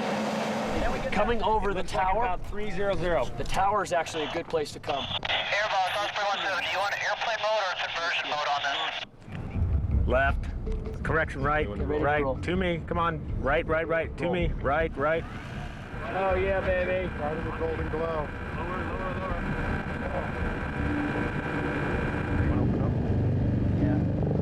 Bring him down. Send him away. Turn him around. Bring him down. Another pass. Take it around. All right, we don't know where you are,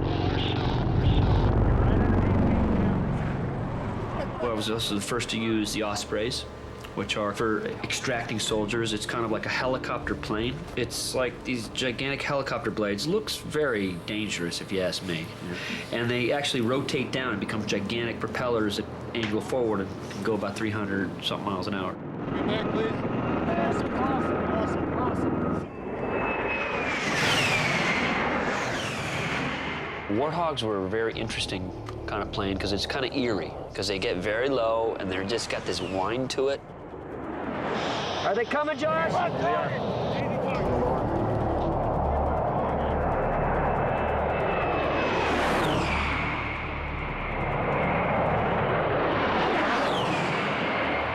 Good. Okay, come higher up. Right now, guys. And it's got a lethal cannon on it. It's a creepy plane. If you're on the ground, you don't want to be there if it's shooting at you.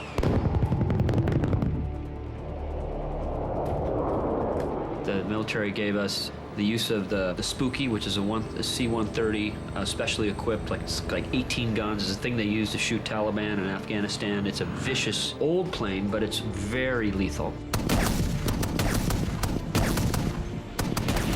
The 49th Fighter Wing at Holloman is the home of the stealth fighter, the F-117 Nighthawk.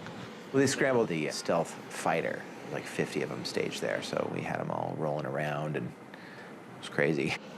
It's still a very sensitive aircraft. The technology that is involved with it's still very top secret. I don't want you filming from that angle, please. We had to just basically make sure that certain protocols were kept in mind, that you couldn't film it that way, you couldn't get close to it this way. And once again, the production bent over backwards to make sure that they followed all the rules. Our tax dollars happily at work. One of the things that a lot of people don't understand, that all military support is on a cost basis. This costs the taxpayer absolutely nothing. The movie pays for any costs of the aircraft and personnel that cannot otherwise be used in training missions. If a helicopter is flying and it costs X number of dollars per hour to fly that helicopter, production company reimburses it.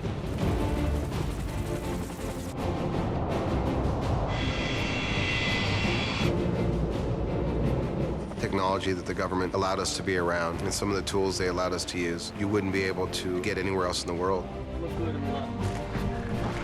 These are target practice tanks.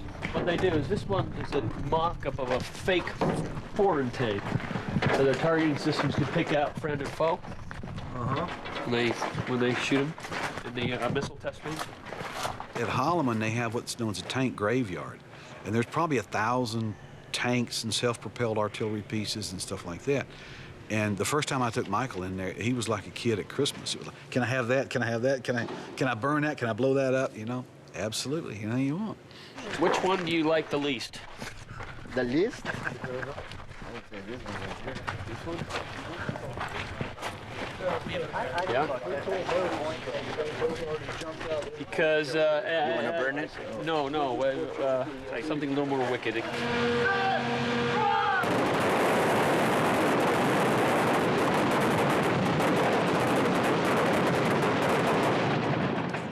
Anything? Yeah, all right. Peace? Peace. Violence. Yeah.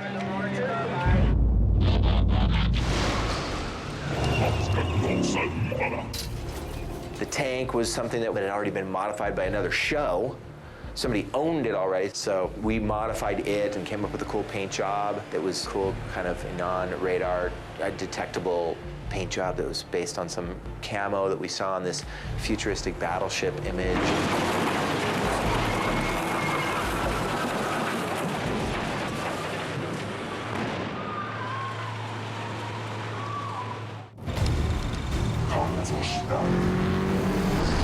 We found on the internet this minesweeper that the military uses. They send to Iraq, and it's very cool. It's called a Buffalo, but we call it Bone Crusher. How fast does that Bone Crusher go, by the way?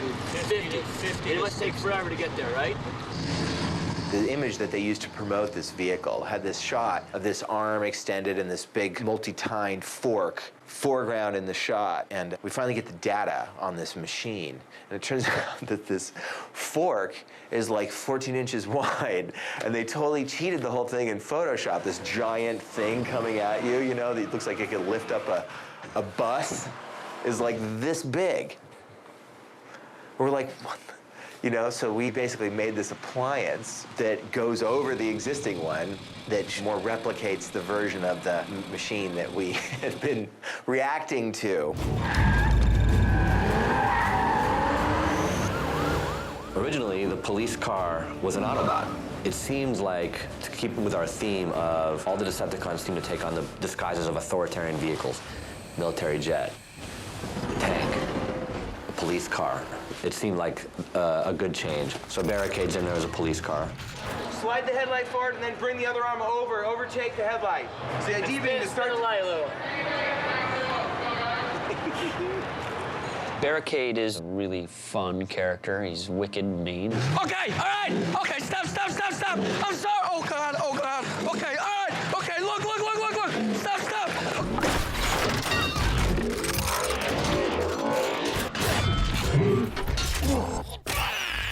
One of the first thoughts we had, of course, was to include Soundwave in the Decepticons. And as in our first draft, we actually did have Soundwave. We started to realize that we were not really servicing that character in a way that was going to make us or fans happy. And so we said, rather than doing it wrong, let's actually create a character who is a distant cousin of Soundwave's. And that's how Frenzy was born. Frenzy is a boombox that transforms into this wicked little 3-foot-tall, vicious-looking robot. This is something that I invented.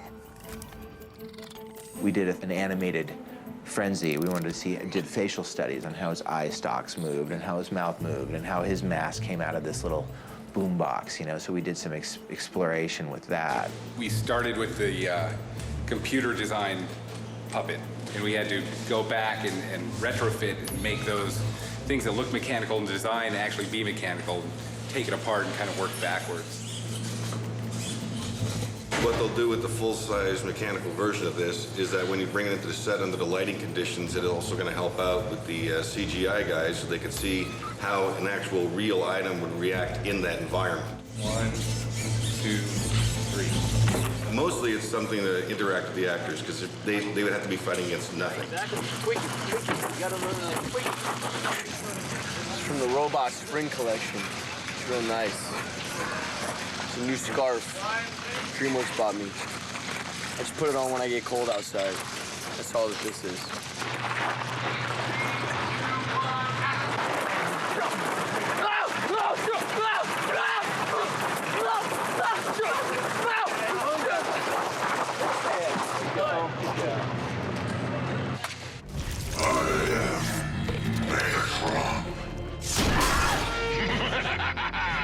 There's more where that came from.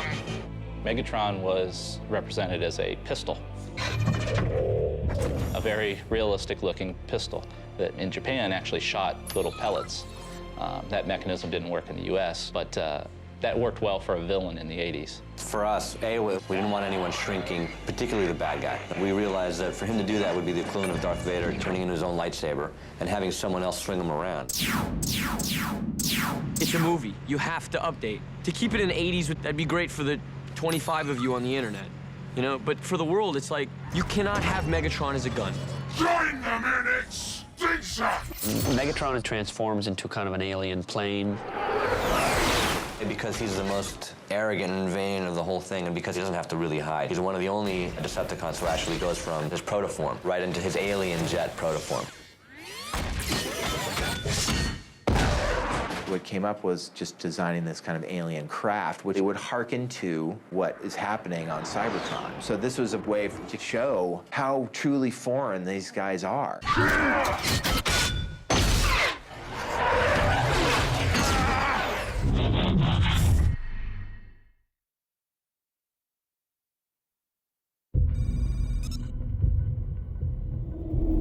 I want these robots to look like they fit in the real world and look like it's photoreal right now. The only thing that looks a little winky is that thing. It just looks like a... Too thin? Yeah, it just looks like surgery equipment. All right, cool. Okay, guys, that's about all the time. It's 12 o'clock. Time to go. Time to go. Time to go. One more thing right here. I got a lot more to do. You can't abuse me. You're abusing me. It's abusing my time. That was the plan. You're taking advantage. So in terms of our effects, we had Industrial Lights and Magic that were heading up Transformers, and we had Digital Domain, which is an effects company that I recently purchased. Both companies did the work for this movie.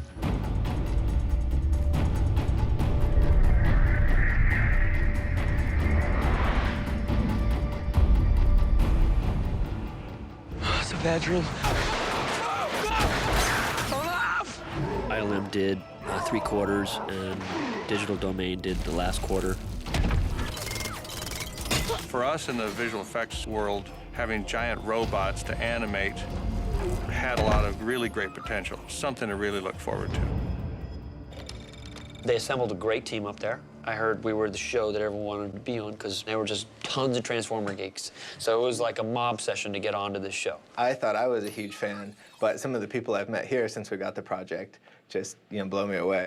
You know, compared to some people out there, my collection is nothing. There's people who have 10 times what I have. I'd estimate I have about 600 or 700, I think. Working on this movie has been this great full circle experience for me, going from playing with the toys as a kid to getting to be a part of the movie version. Once we're awarded the job, we start developing what the robots really will look like. What are all the pieces going to look like? And we start having modelers here at our place start modeling those things because it takes a good 4, 5, 6 months to build one robot. Michael wanted a level of realism that required us to go much, much, much further with the complexity of the robots. For instance, I've got a little transformer that's on my desk, he has 51 pieces in him. Our Optimus in the movie has 10,108 parts that all have to be handmade. It's in the computer, but it gives you some idea of the level of complexity. They take photographs of real automotive parts and they kind of scale things in. All the Decepticons and Autobots together were about 60,000 pieces that all had to move. If the frame has 3 robots in it, it takes 38 hours to render 1 frame of film.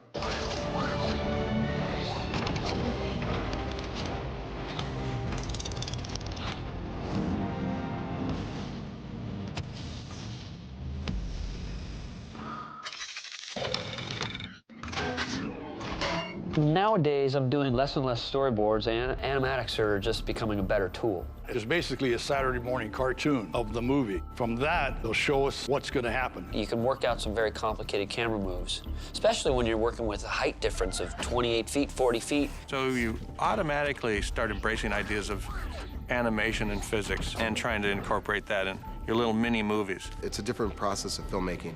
This is the first film with Michael Bay that I've actually worked on where the animatics carry as much weight as the script. Watch out! Michael is a genius at making these movies, and he knows when it's going to be live, and he knows when it's going to be visual effects. He likes to split it up where it's partially visual and a lot of live action. Action! A lot of directors don't like to go that way because it's easier to go the visual effects route. The great thing about Michael is he tries to get so much in camera. 5, 4, 3. Because what we like to do is take our visual effects and really supplement what's possible to film. But the more real stuff that he has in each shot, the more believable it's going to be. And ready in 3, 2, 1, jump. The big challenge with Transformers is that we were working a lot with robots that weren't really there. The robots got 15-foot-long feet, you know, and 8 feet wide. So you have these huge things that you have to tell the camera people about, tell the set people about. You can't have it that close. He's filling this whole volume. You know, you try telling that to the guys when they arrive on set, and it's like, what? At first, everybody kind of in shock. What? He's that big? But we had simple tools on set. We have our blueprint, the animatic. We have our cheat sheets, all the size of the robots.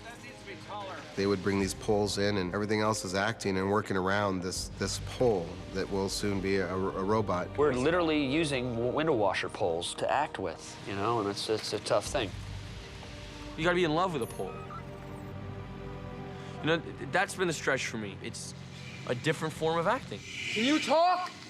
XM satellite radio, 130 digital channels and non-stop commercial-free music, news and entertainment. So you talk through the radio then, right?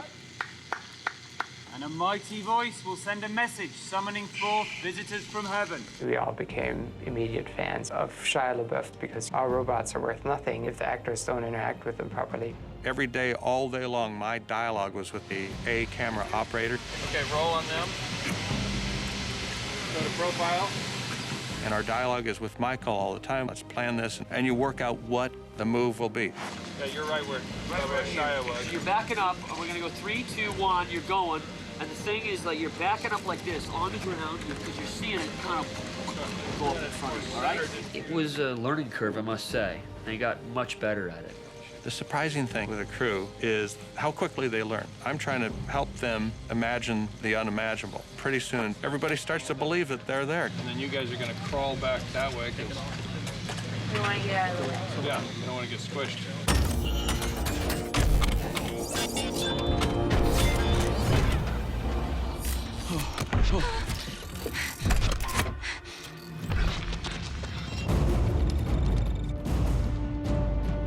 Michael was very insistent about the robots being energetic and being able to do all these acrobatic stunts.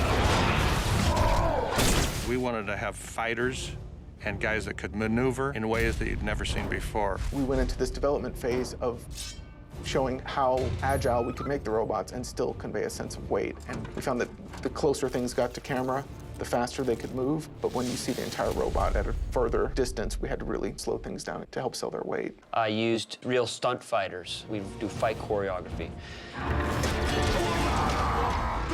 With Kenny's guys that were great fighters and different type of ninja type moves. What we did was create a fighting style that represented the characters of each robot. We would video these fights, not mocap, and it would help the animators get their kind of movements down and how we wanted to execute certain fighting scenes.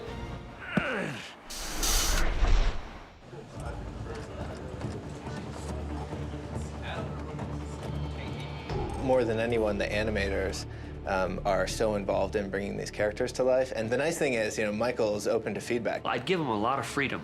So what do you think? What do you think Optimus would do? And they all know Transformers, you know, forward and backwards. And, you know, and you'll see things in the movie that reference, like, the old cartoon because they were such big fans of it.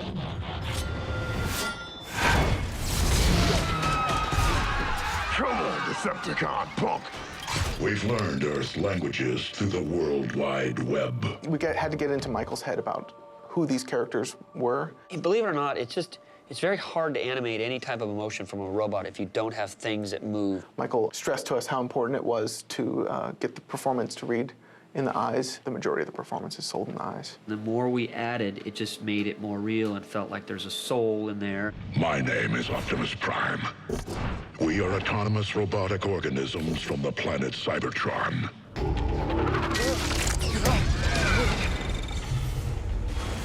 We have a lot of transforming robots. I think originally we started with 15 transformations. We have over 40 now in the film. In the original cartoon, you could have robots kind of transform midair and you really wouldn't care about laws of physics. This was almost too easy. Every single transformation in this movie is done as if these transformations were actually taking place in real space and in real time.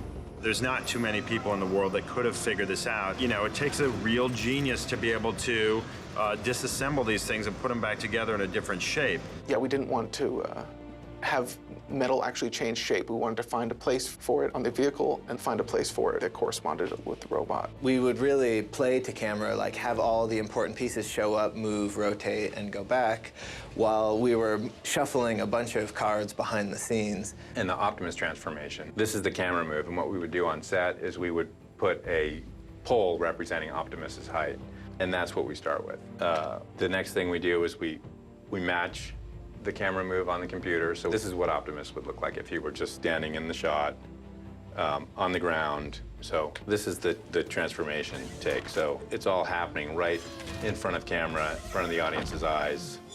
And you can see the detail. We go to the final rendered take. You know, there's cast car parts, there's engine pieces, there's gears, there's the headlights, the trailer hitch, tires. They could do whatever they wanted to each individual part.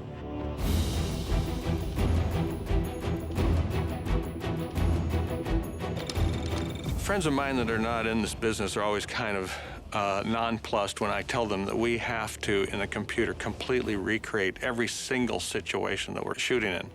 What that means is our match mover, he's got to be able to come back here and completely reconstruct that in the computer because the computer doesn't know where anything is. We have spatial marks out on this area, and then Duncan, of course, measures each one later on. We know exactly where these spots were because we have to rebuild it wherever he makes contact with either the ground or the objects around it. So when you see these guys stand on things and sit on things and bang against things, even the buildings that are, 10 stories tall all have to be mapped and measured on set. There's a lot involved in making these vehicles and robots look real. We would go out and take pictures of the tire tread. The treads on our Optimus are the same as the treads on the real truck, and the detail down to the smallest bolt or the engine block, all that stuff. We were very meticulous. You want to see a car driving on the road and see it transform and watch it and say, well, those are real car parts. And to me, that's always the most fun and most challenging thing is, can we make this stuff look real? We did huge packages of like texture reference and abrasion reference for even the robots internally, because we didn't want them to be so squeaky clean that they were uninteresting. So on his hand, the surface was perfectly smooth, and then we add in these scratches and nicks and dings. The hardest part about this film is we don't have real robots, we have real cars, and the real cars, they're buffing. You look at a real car that's just been washed and polished and shined up, and it almost looks like a CG car. So the hard part was trying to find a balance of dirt and aging to add to the robots that didn't make it look implausible that they could have come from this very clean car. So all the car paints have multiple layers. They have a colorful layer, which is right here. You see yellow reflections in here, but there's also a clear coat on top of it, which is supposed to protect it, but it also gives you a really white reflection. So you always see a colorful reflection next to a white reflection. Probably 2 years ago, we couldn't do this movie because of lighting and ray tracing, which is a way you light things. We spend a lot of time getting the lighting right. It's very complicated to get all the specularity. Because I'm a lighting buff, you know, and especially shooting so many car commercials. I would give dissertations at ILM of like, okay, if you see a car, it's gonna have a hot spot, it's got flat here, it's got more hot spots, it's got a long highlight there, and it's very confusing when you look at it. It's not like just one soft light on the car. So they had to really invent how to light these things so complicated to make them look like they're moving and it's like reflecting car parts in a real world. And so we're always trying to add that in, and we're trying to give that sort of look to our robots, and adding glints in what he calls pings, you know, where you highlight certain areas. These tiny little lights that are being reflected in the surfaces is what he's after.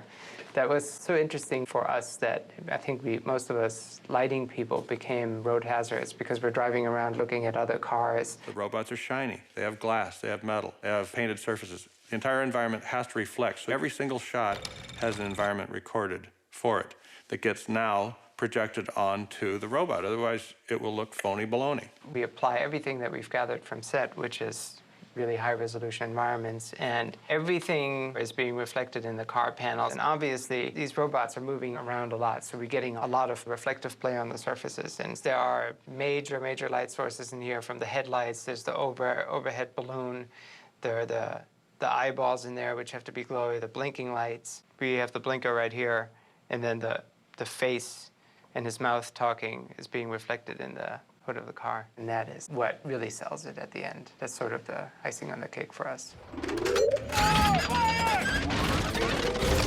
Our job and our task to create the illusion that everything was just shot on the same day, and that, you know, these robots who aren't even real were there. ILM is known for its really fabulous level of compositing. And these guys just look at the shot as artists all day long, judging whether or not that thing looks like it's really in there. We start with a background plate, obviously, that's shot in production, and then we take computer-generated elements and we add them to the shot. Michael is the type of guy that wants to shoot things messy, which I love, because you shoot the explosions or all the debris or anything on set. It makes it harder for us, but it's real. So let's say the bomb goes off next to the robot. We have to model the robot, but then we have to pull out that debris out of the plate and put him in there behind it, because he's got to fit into the background, but behind that debris that might be gone. It's very much a process for the compositor to get in there and make everything feel real again. And that's what those guys do. They attack the shot and take it to the point where it's finished. We shot a plate of the real helicopter, but in this case, it ended up being easier just to remove that helicopter. This is what the background plate was. We essentially removed the real helicopter and then replaced it with our own. So here, the compositor has actually added in the helicopter, layered the soldiers back over the top, added in some bullet hits for when the soldiers actually fire and hit blackout, and then enhanced muzzle flashes in some cases to try to just bring out the visual excitement of the scene. And then in the background here, where we had, you know, previously a blank tarmac, we've added more soldiers and just more firing as a texture of excitement, just to make it look like they're hitting them sort of with everything they've got. My God.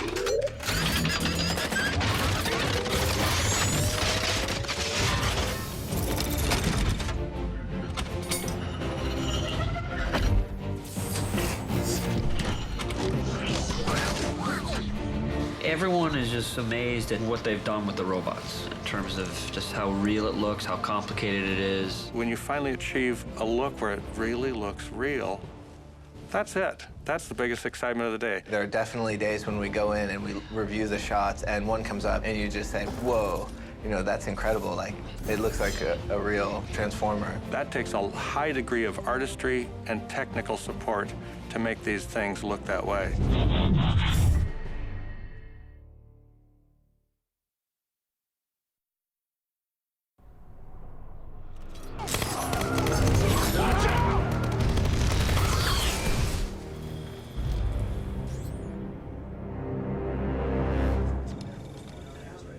There's this Decepticon called Scorponok that's tracking them, and he's tracking them under the sand. It's Jaws, but it's in the desert. And we were actually looking through one of the books of all the characters, and we kind of went to, hey, there's a scorpion in the desert. And Scorponok is perfect, too, because he's also sort of different than the other Decepticons. He doesn't particularly turn into a vehicle or whatever. His form is very much about the environment. The Scorpion is great for the desert, and it's sort of a good, shout out to the fans of like Beast Wars, and some of the incarnations of Transformers are a little bit more animal-based than vehicle-based. In pre-production, they built all these animatics, so they know anything that has a lot of action-y stuff, or there's Transformers coming through, or you're being chased by one, or whatever it is. They have these animatics built, the computerized sort of animation of the scene before they even shoot it. Scorponok was one of the ones that we, in the department, animated completely in 3D. I wanted to have the notion of these components from the Sea Stallion helicopter, which is basically what he is birthed from. So he has these kind of Sea Stallion helicopter components to him, and the turbines for his hands, and I wanted to see how these things could turn and how that he could dig in and then shoot the sand out the exhaust, and all those things we developed in the department because we thought it was just a bitchin' looking scorpion.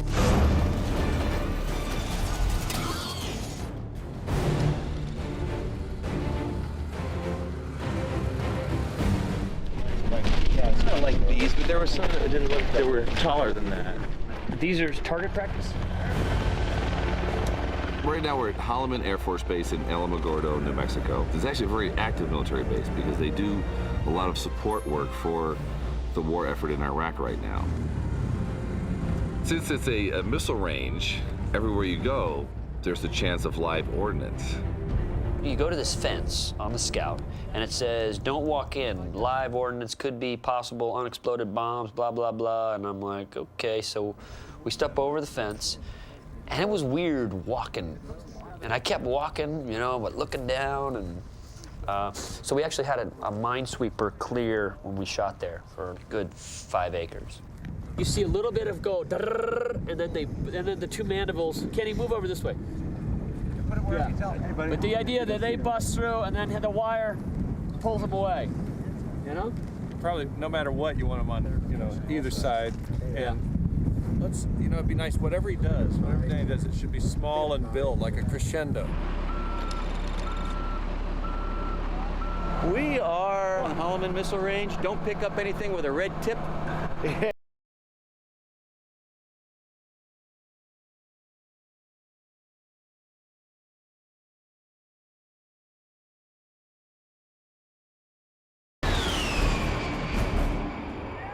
I'm gonna light this town up, baby. Ready!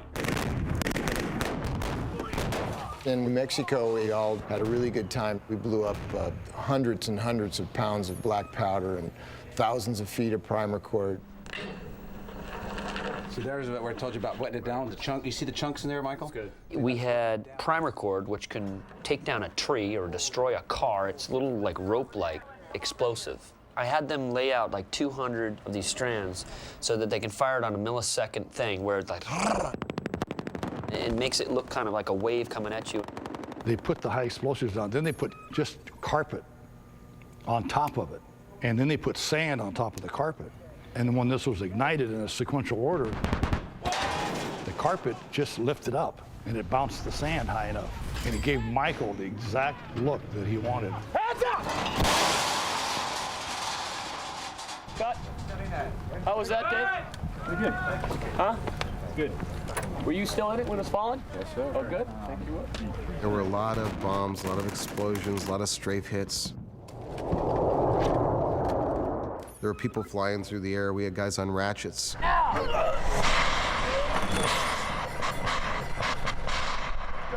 So what happens in this shot, besides me squinting like crazy, is Scorponok is running through the ground. Do. Of course, I'm not the smartest ranger, so I'm looking around. He's right behind me. Thunk, right through the chest, and then clunk, takes me back and eats me. Apparently, Decepticons eat children. Ta-da! The idea is we're trying to time the sand so the burst out happens with Scorponok. We're imagining where his entrance point would be in the sand. At some point we might change our actor into a CG replicant of this guy to be able to manipulate him.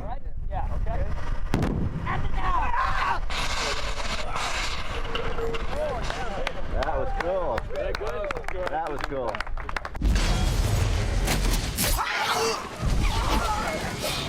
All right, let's go to the tail, please.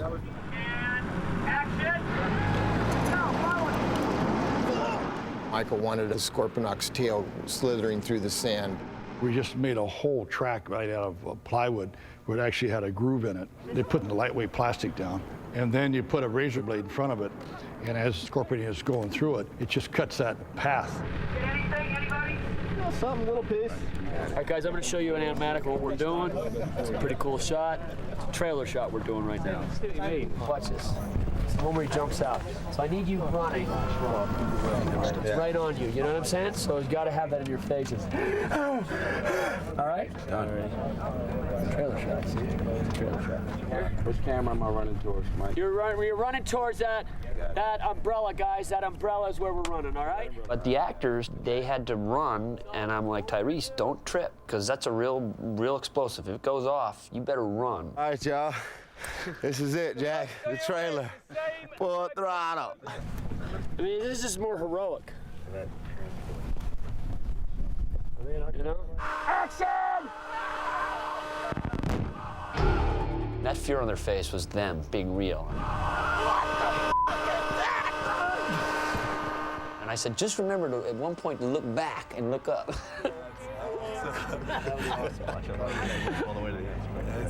Were you still screaming? Oh, yeah, you better believe it. That's great. I think I broke my back. Good. Did you get anything? That's how we do it, baby.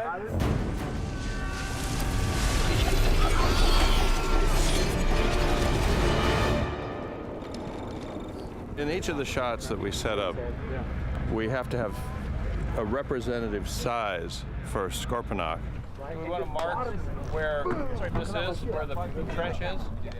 This is the island sphere. Gives us a lighting reference for every environment that we're in. It helps the artist back at ILM to correctly place all the reference lights and shadows and kind of match everything and make it look like it sits back in the plate. 3, 2, 1, action. You can see in the plate, we had really good elements to start with in this case. And anybody that works in CG knows that sand is one of those things that you just, the minute you hear that, you start to think, oh, you know, the particle work that's involved with sand can really drag out. You can see in this plate right here, as these primer cord elements go off, we get this nice plume of sand here. And what we've done is taken that same thing, left it in the plate, and added our robot inside there and sort of buried him in depth. And then as he comes forward, we reveal more and more of him.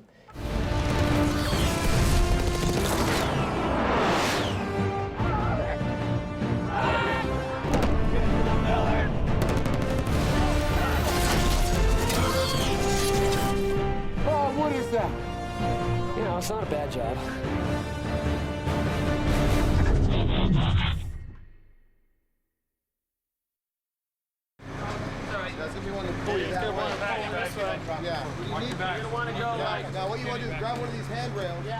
My cameo was Megatron plucking me out of a Mercedes. Mike, do we not need to damage the car a little bit? Because he's just been stomped on, right? I would damage a little bit. Why? Well, because we haven't done anything to it yet. I know. Right here. Down, down. That's done. Okay, we're done then. All right, Kenny, what we'll do? Come on, quick, guys, let's go. Quick. Michael Bay will be in the driver's seat, and there's stunt people around him. They'll be bailing out of the doors as the car's spinning around. Okay, here we go. String them up, baby. String them up.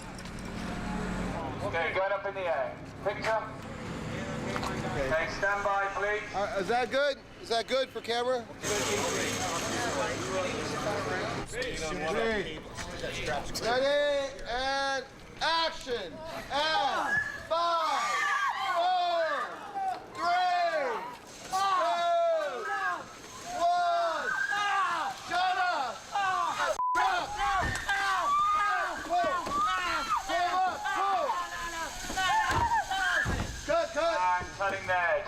Coming down right here. Oh! Hey, where you going, Michael? Whoa! Hey, where you going? Come over here. Hey, just drop. Trust me, drop. No, I don't want to drop. No! No! Trust me. You're gonna drop sometime. Good job. This is the best day on set so far, period. That's it. Nothing else to say. This is complete vengeance. I'm in a complete vengeance mode. I'm not jumping. All right, what else? The other angles? That really worked well. Yeah. Do you want one more angle? One more. 5, 4, 3, 2, 1. Shut up.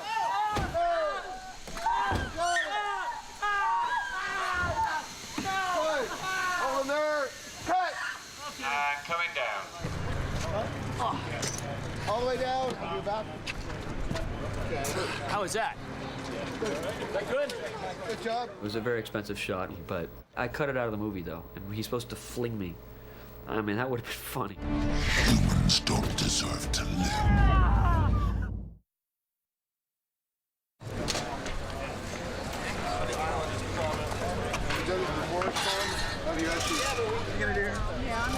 Yeah, the little baby robot bounces out of the Xbox, transforms, and beats him up and tears her dress off. And we're just going to pull it off on cue. The excellent wardrobe department made it all Velcro, and it comes off really easy. Well, when it rips off, you can start spinning in here, okay? All right?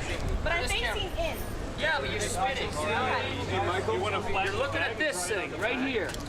Like this. It grabs you. It pulls you. Oh, my God. I think it would look best if I pull the top off first, and then a beat later, you pull the bottom.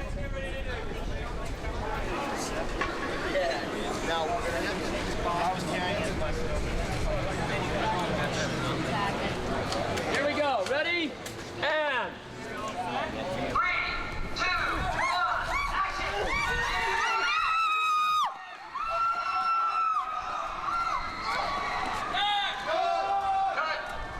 Unfortunately, we have to go again. So for about 8 weeks, I've been showing you we're blowing up cars, tanks, trucks, buildings, and now you see we're just tearing off dresses. And then Mark! 3, 2,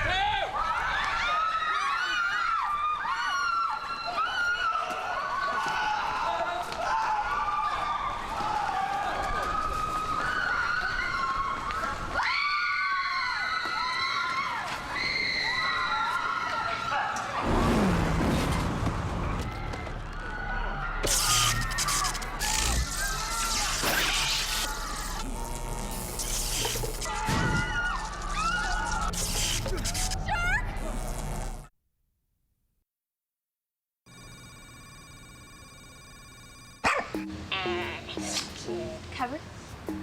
Cover. Good. Head down. Now, what could Danny do? Do a couple things. Okay. Show you keep here first. Sit.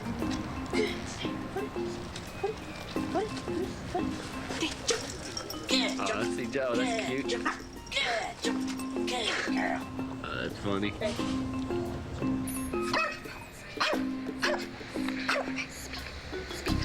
Good speak. Good speak. Good speak. Good. Oh, So interesting. yeah. A little barking. Growl.